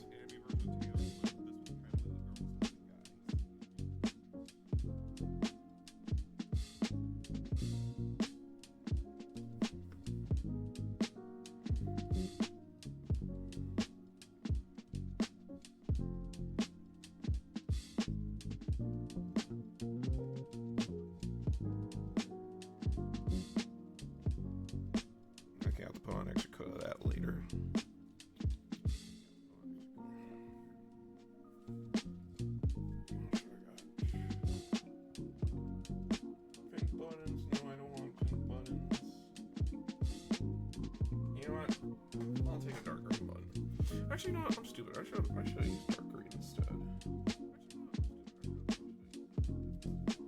But you know what? That's fine.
it's always gone. Like, all our merch is always gone in, like, 5 minutes.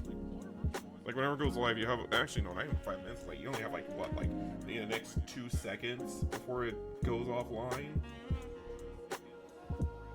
Or they bought so many that they end up crashing the website.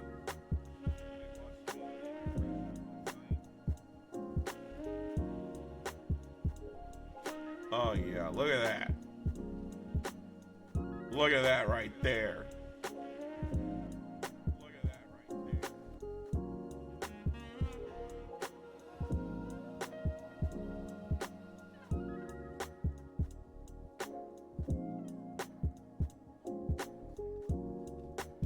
And they said I couldn't make demon tournament progress. I mean, look at me. I can almost go off for gold demon right here.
Yeah, I think that'll do right there.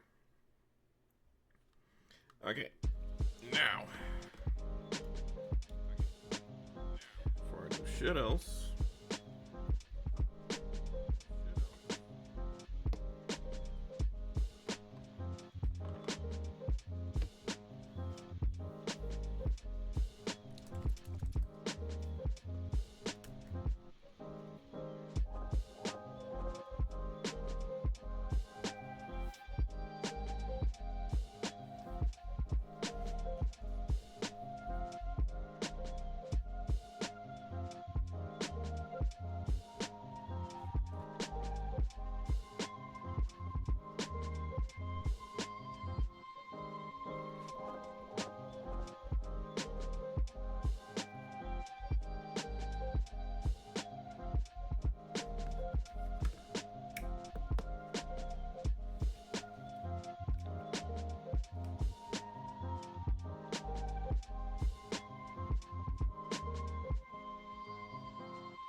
Look at that now.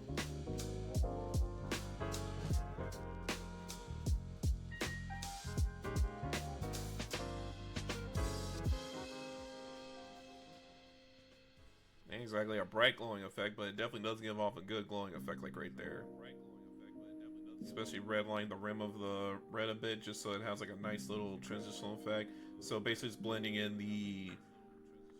It's basically blending in the Imperial Yellow with the Gryph-hound Orange, and then use the Blood Angels Red to kind of give it a nice, nice little glow-up effect.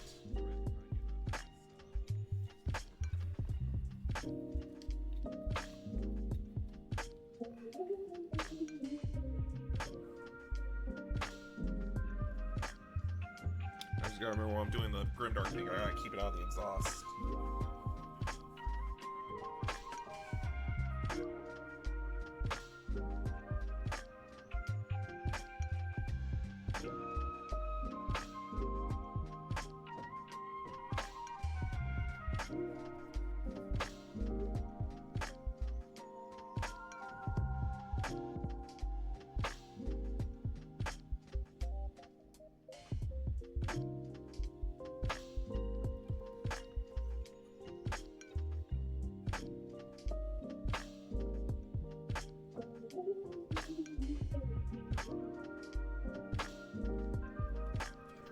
Before I do one more layer of it, and then I'm going to take some black and I'm going to use it to apply it to the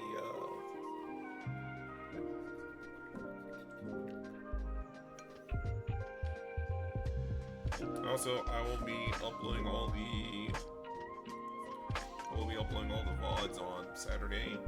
I'm just going to upload them straight onto the VOD channel.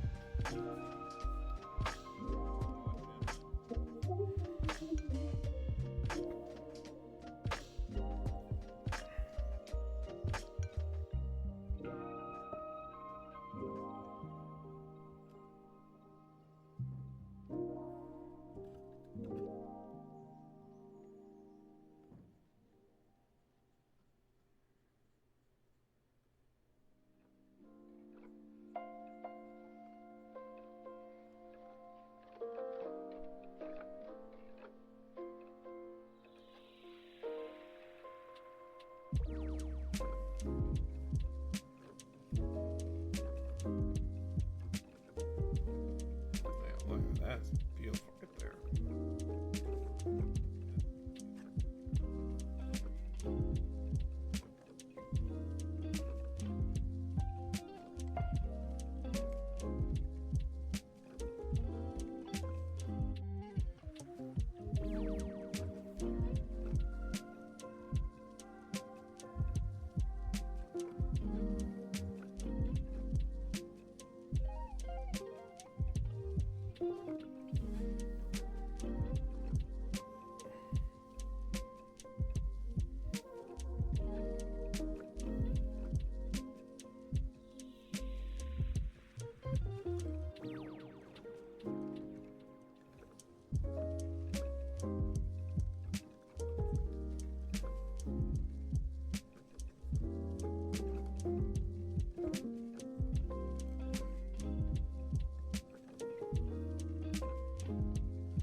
Pretty much all straight up here. All you gotta do is just start applying some shades and everything. That's it.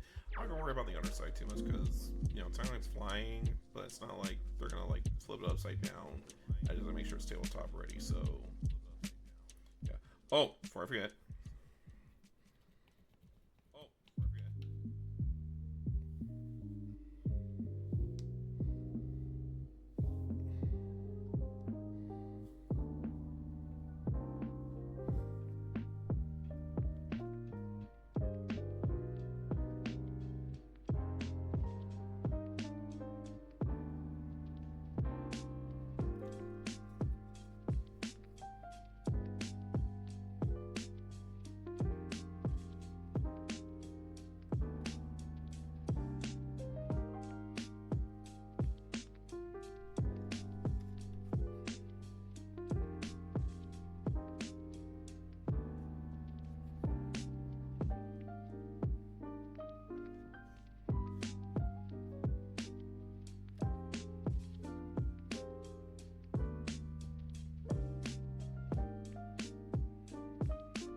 accidentally jabbed through the ice, but yes, we do have ice on this thing now. So yeah. What we're going to do is we're going to do the chevron up front, and then I will start applying all the shades.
Oh yeah, I'm definitely gonna need to clear out my pot tonight when I'm done.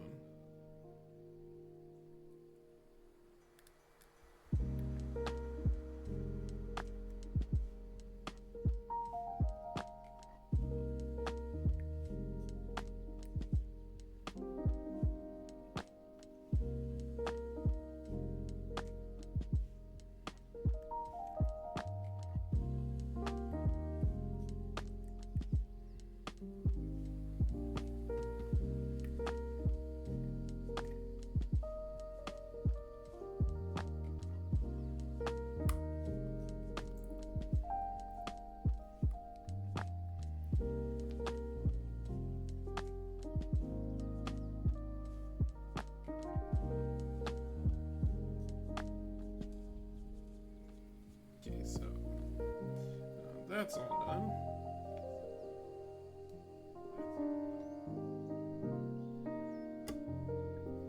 I'm gonna swap out my dry palette for a wet one. I mean, my wet palette for a dry palette. I'm gonna start applying all the shades.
Shade, and now one dab, two dab, and this is where the magic happens.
while it dries, because then once it dries, that's where you're gonna see it really pop.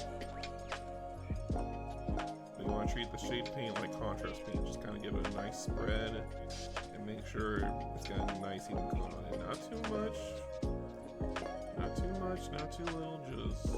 Just the right amount.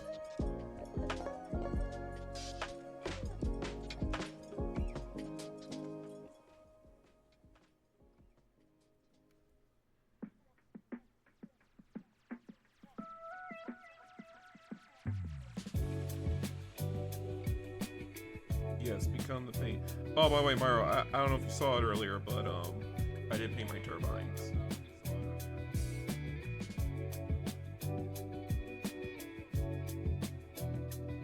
So yeah. Yeah, I saw a trick on YouTube around how they did the turbines for the jetpack intercessors, and I'm like, damn, I gotta try that on mine.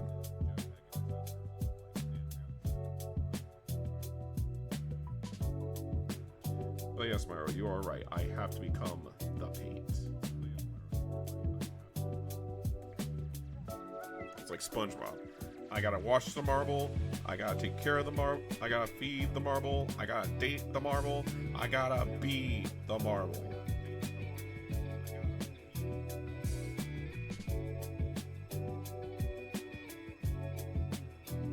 You know, I kind of have the question too. It's like, if Bob Ross was alive, would he paint Warhammer minis? I actually want to see him do that. Be like, okay, so next we're gonna do for your Chaos Heretic, we're gonna paint him black, but we're gonna give him a nice. But instead of black, we're gonna paint him a nice, happy corpse black. Give him a little bit of nice blue shade. You know, let him have a little bit of color. He's not scared to have some color in there. And you know, hey, if we have a mistake on here, that's okay. We'll just make it a rust stain, or we'll just make it a little blood mark, because you know, he was killing a guy earlier. You know, so that's fine. It's fine to leave a little bit of extra red on there. You know, it's a fresh kill. We'll appreciate that. He was having a good day today.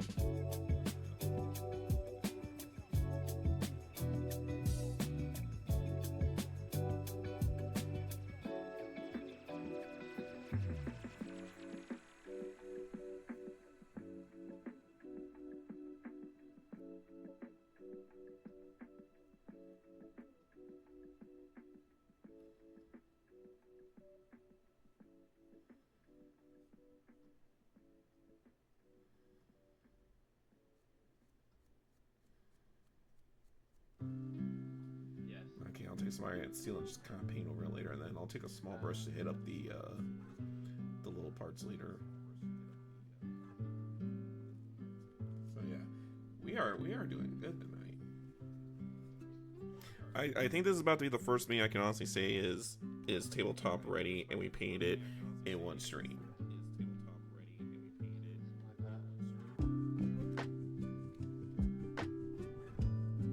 Then again, I'm painting a vehicle here, not a full squadron, folks. To be fair, so that's probably why it's going by a lot faster.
I'm just kind of using my brush here to go ahead and kind of help smooth out the surface a bit, help to give it a nice even coat.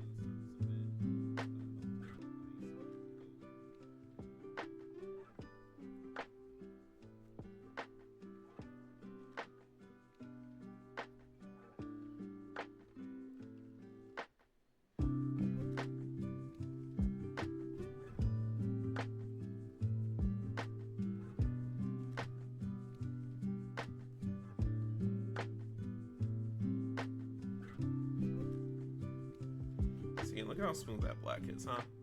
Look how smooth that is. So I have to hit it up with one more shade right here.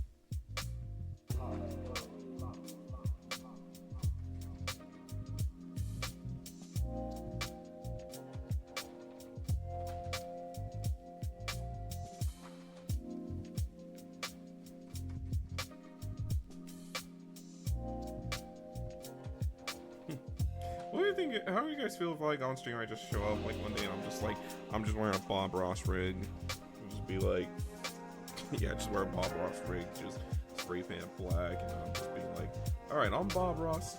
It's like, today we're gonna be doing Warhammer painting with not Bob Ross. All right, so today we're gonna paint ourselves a little Space Marine today. He's going to be a Blood Raven, and we're going to give him, you know, a little extra firepower on the jetpacks, and we're gonna do some basing on the side, and then see right here, we're gonna put this little tree right here. That'd be the most random thing I ever see on stream.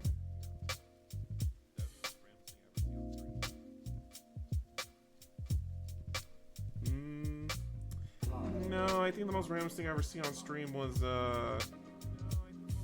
Numi in a cat suit. She's in like a cat suit onesie deal. And oh man, she looked really cute.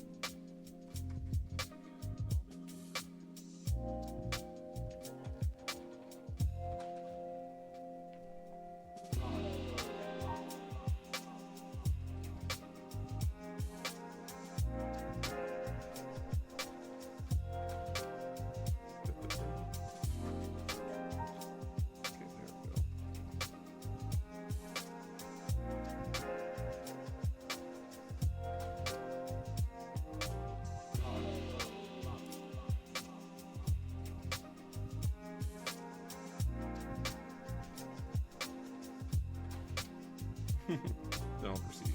Vallejo. Yeah.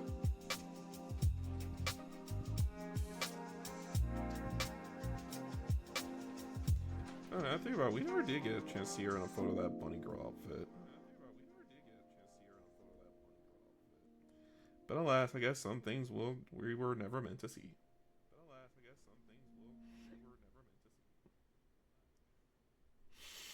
Okay, I remember that stream, and also it's Lucy Pyre. I'm not even shocked.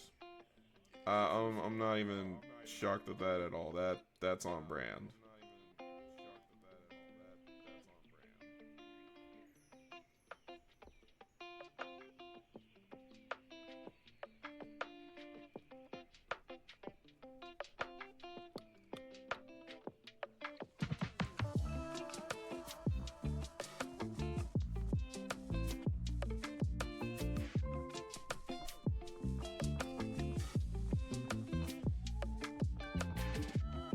I like Lucy Pyre.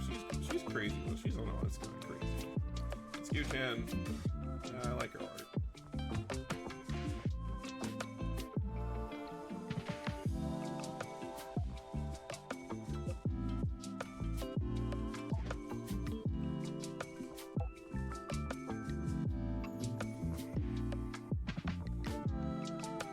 Okay, I have time to wash out my brush and then.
Hi, Bird. How's it going? And also, welcome to stream, Bird. We're painting salamanders. And we're using Vallejo's True Metallic Metal Paint, which is the amber green color. We're definitely painting up that, and this is the Stormspeeder ThunderHammer variant, which I have them conveniently right up here. So.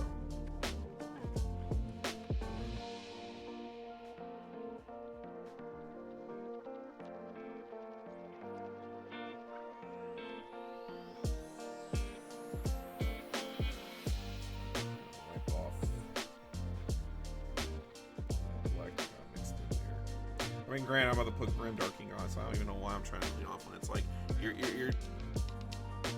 yeah, it's like I don't know why I bought it, because it's like, you know, I'm gonna splash this whole thing in villainy ink. Like I'm gonna splash this whole thing in villainy ink, so it's like I don't even know why I decided to do that. But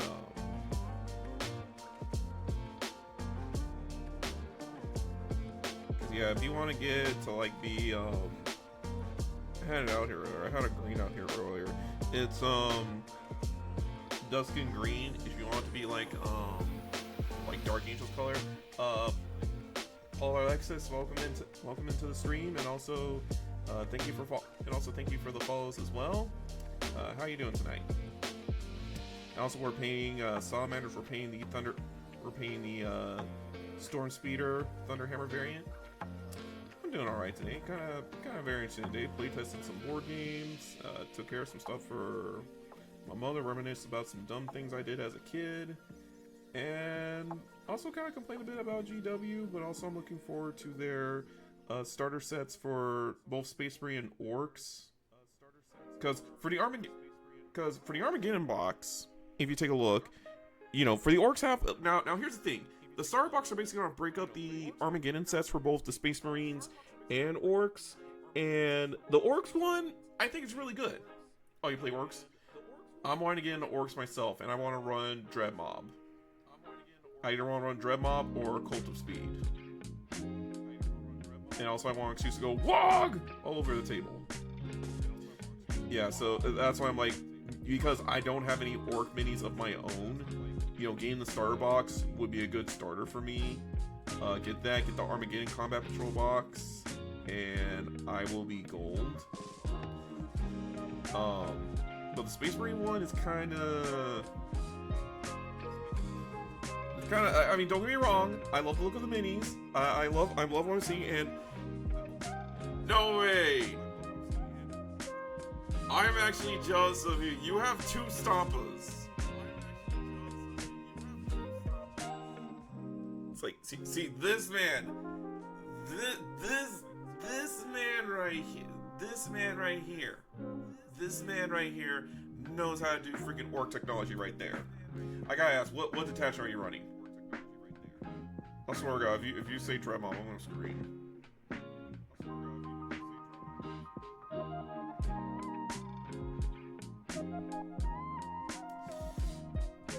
I hate you just out of the fact you got a Dread Mob army and you got the perfect mix to go to. Deadass, I respect you, but at the same time, I'm hating on you because you got the most gorgeous Walker minis ever. Now, granted, I'm a big fan of the Redemptor Dreadnoughts and everything, but I love the damn mech units that Orcs have. I love it.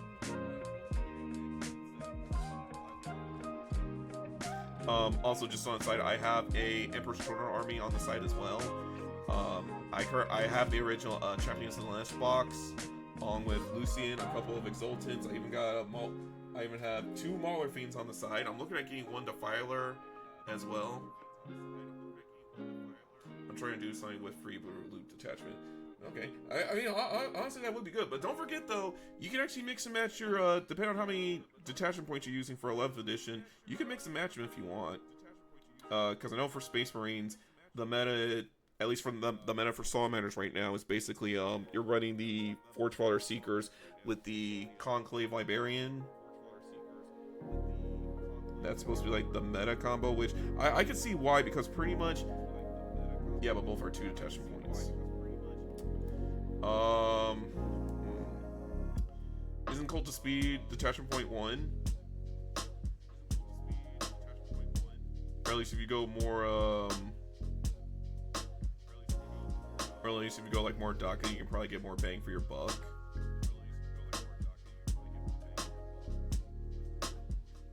I know they got one. I know they have a 1-point option, or you can like smash in there. But yeah, my English is good or not? Oh no, your English is good. Your English you're typing out is good, or at least I can understand all of it.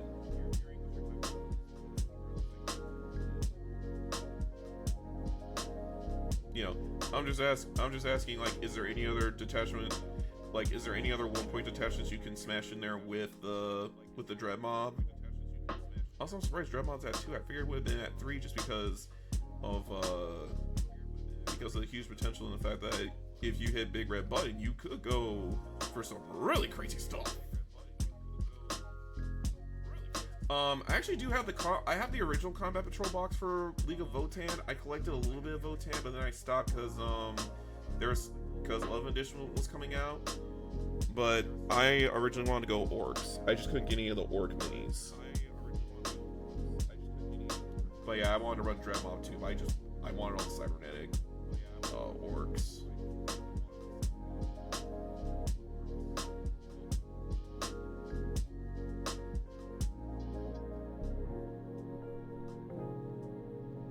You know, even if I accidentally overshade it, again, it's not gonna matter too much because like I'm gonna put villain ink on here later. Well, not on stream, but off stream I'm gonna put villain ink later, so it's like I can at least clean it up, and then I can be like, okay, even if it pulls in extra by mistake, then I can at least use the white spirits to kind of help clean it up a bit. Guess I'll be dwarf. Oh, speaking of which, hang on, Myro. Hang on, I actually got something to show you.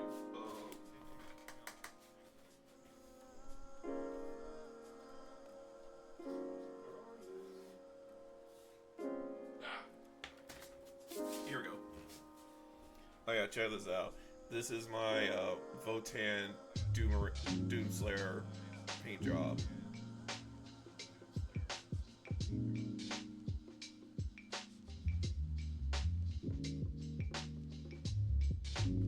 This is one I actually painted before streaming, and this was featured in Nuka Kitten's server for her mini of the week, just because she liked the fact that I did paint my guy in Doomslayer colors.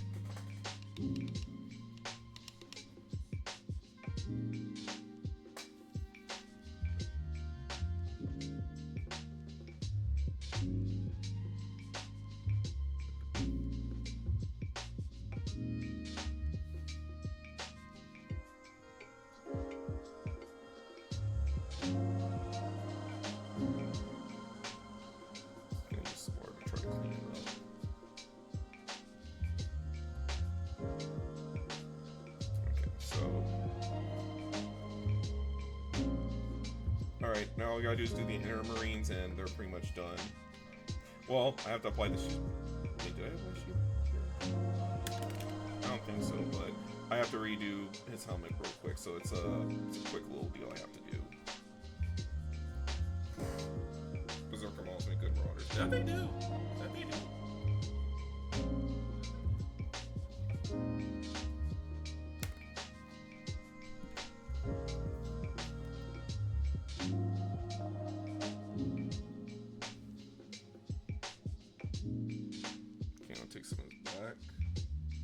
Twice, and then we're gonna put it on your heads.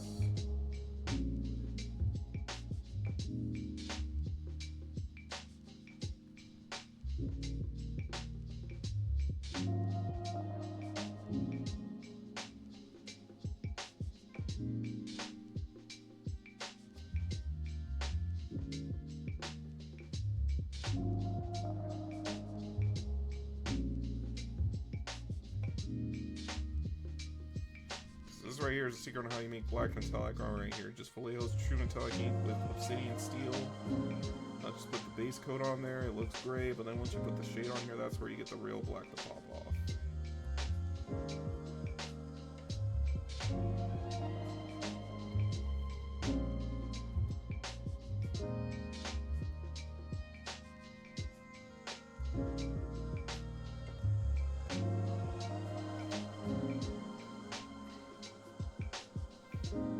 take the green.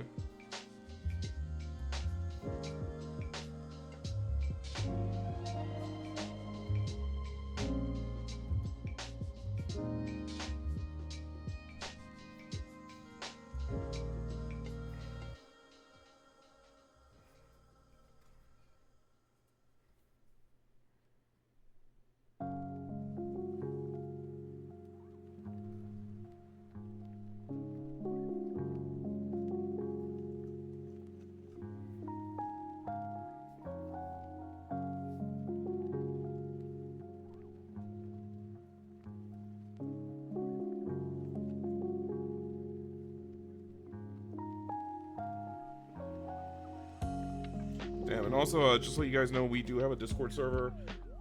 If you look on my main Twitch channel page, we do have the link for it right there in the description, or it should be on the right side in the About section. I will be working on getting a I will be working on getting a Twitch bot to start advertising it more. And I'm also new to streaming, so please forgive me on that front.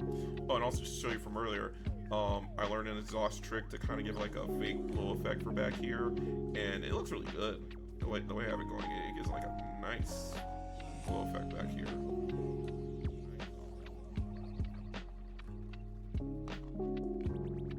So yeah, it's actually looking good. So okay, now we got that done in. We can honestly say done from here. You know, I am gonna add a bit of edge highlighting to it later, but that's gonna take me all night if I sat there and do it. And also, I'm not gonna worry about the pulling too much because I'm gonna put some stuff on here later. I'm gonna put some decals on here later on the wings, and I'll hit it with Villainy ink off screen because that's gonna require some extra patience back there.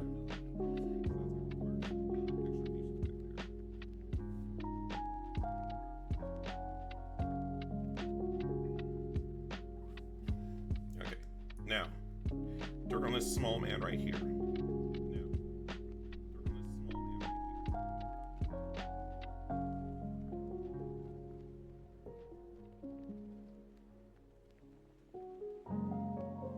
going to paint your helmet black. And then I'm going to paint your innards black. Which I know doesn't make sense because I have the other part silver. That's because I want to break up the colors a bit, but at least up here it's kind of fine. Man, we got a lot of new people in here tonight.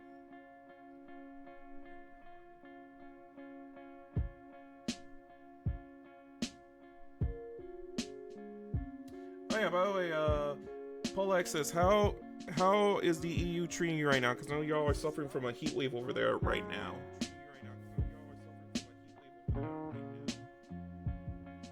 You surviving out there okay with AC and everything? You know, you got enough water over there?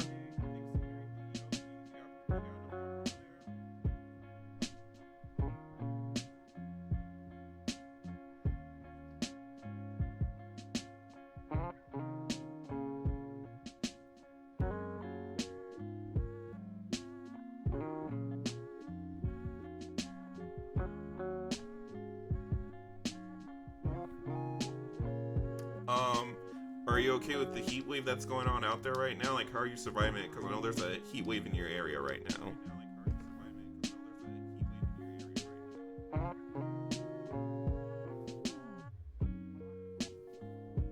Okay. I'm just gonna go...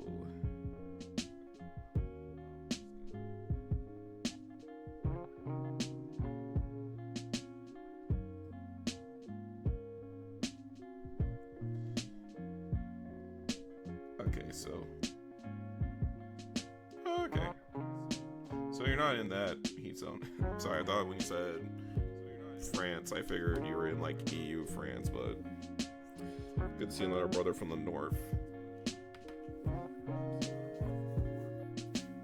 Okay, so now I'm gonna take this blue metallic, dab some of that off. I'm gonna paint.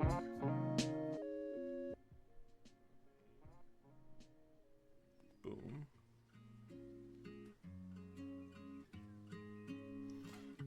Right, there we go. gonna look a little crazy, but I think that'll work for the color lights.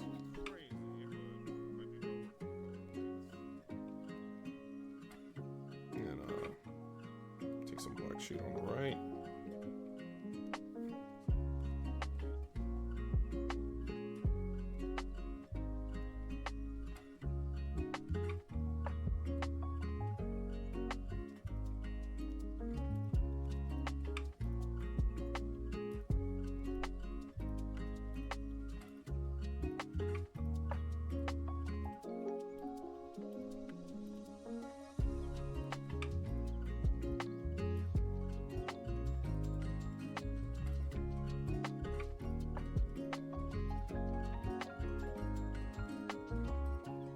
Go.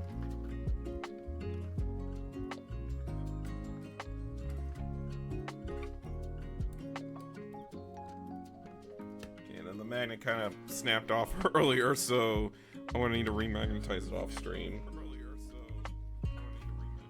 And oh, almost forgot.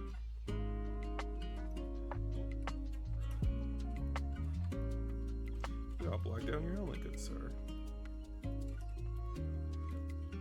And she is done.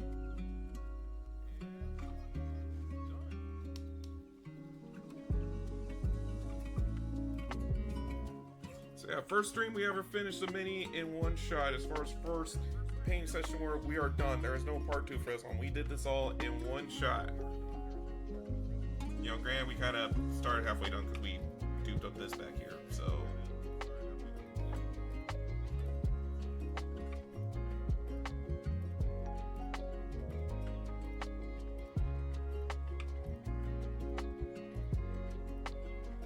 About wearing one of those things where you got like backgrounds for miniatures at like $20 and I can just put that on there. So yeah, I'll add some decals and stuff to it off stream, but anyways, yup, this is all good right here. Alright, because of that, we are gonna look into rating someone. Let's see what we have to do.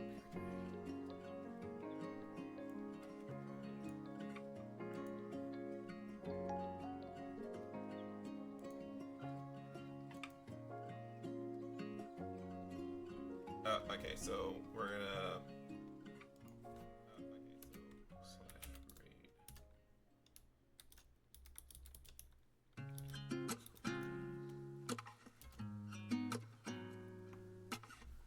Okay, so we're gonna read your all in a minute, but before I end stream, first and foremost, I do have a Discord server. Feel free to join. Feel free to join that. And before we go, we're gonna break out the wheel picker real quick. I'm surprised that I did not have that already on standby.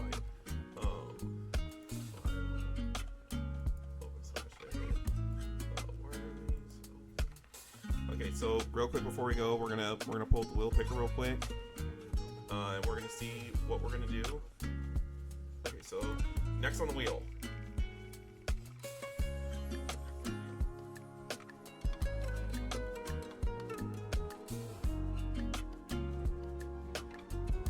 Okay, we landed on Evil Mata. Now, for that one in particular,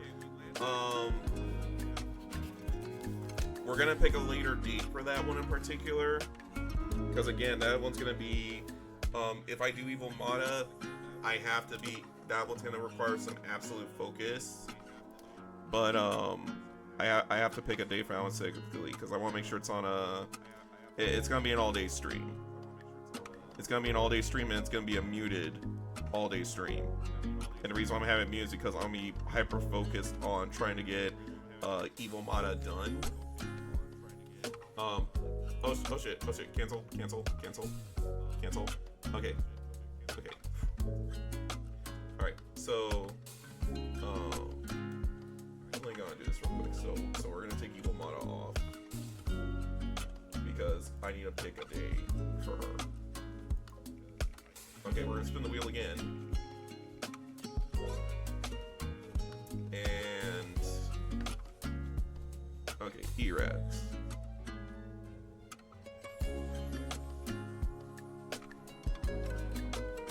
Okay, so the next video we're gonna do is Eradicator's Evil Mata I will pick out a date to set off to the side where we're gonna do Evil Mana. I'll make sure it's on full setup.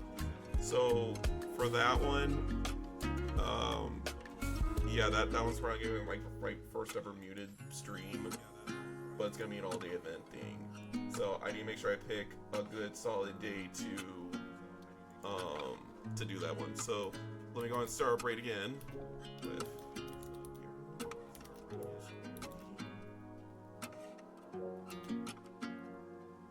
Okay, and all right, now we're gonna go in. We're gonna. Okay, hold on. Why didn't I hit? Okay, we're gonna raid Ural. Okay, we're gonna go in. We're gonna raid Ural. I will see y'all on Sunday for the Eradicator stream, and I'll post up on Discord and on the YouTube VOD channel when we're gonna do Evil Mata.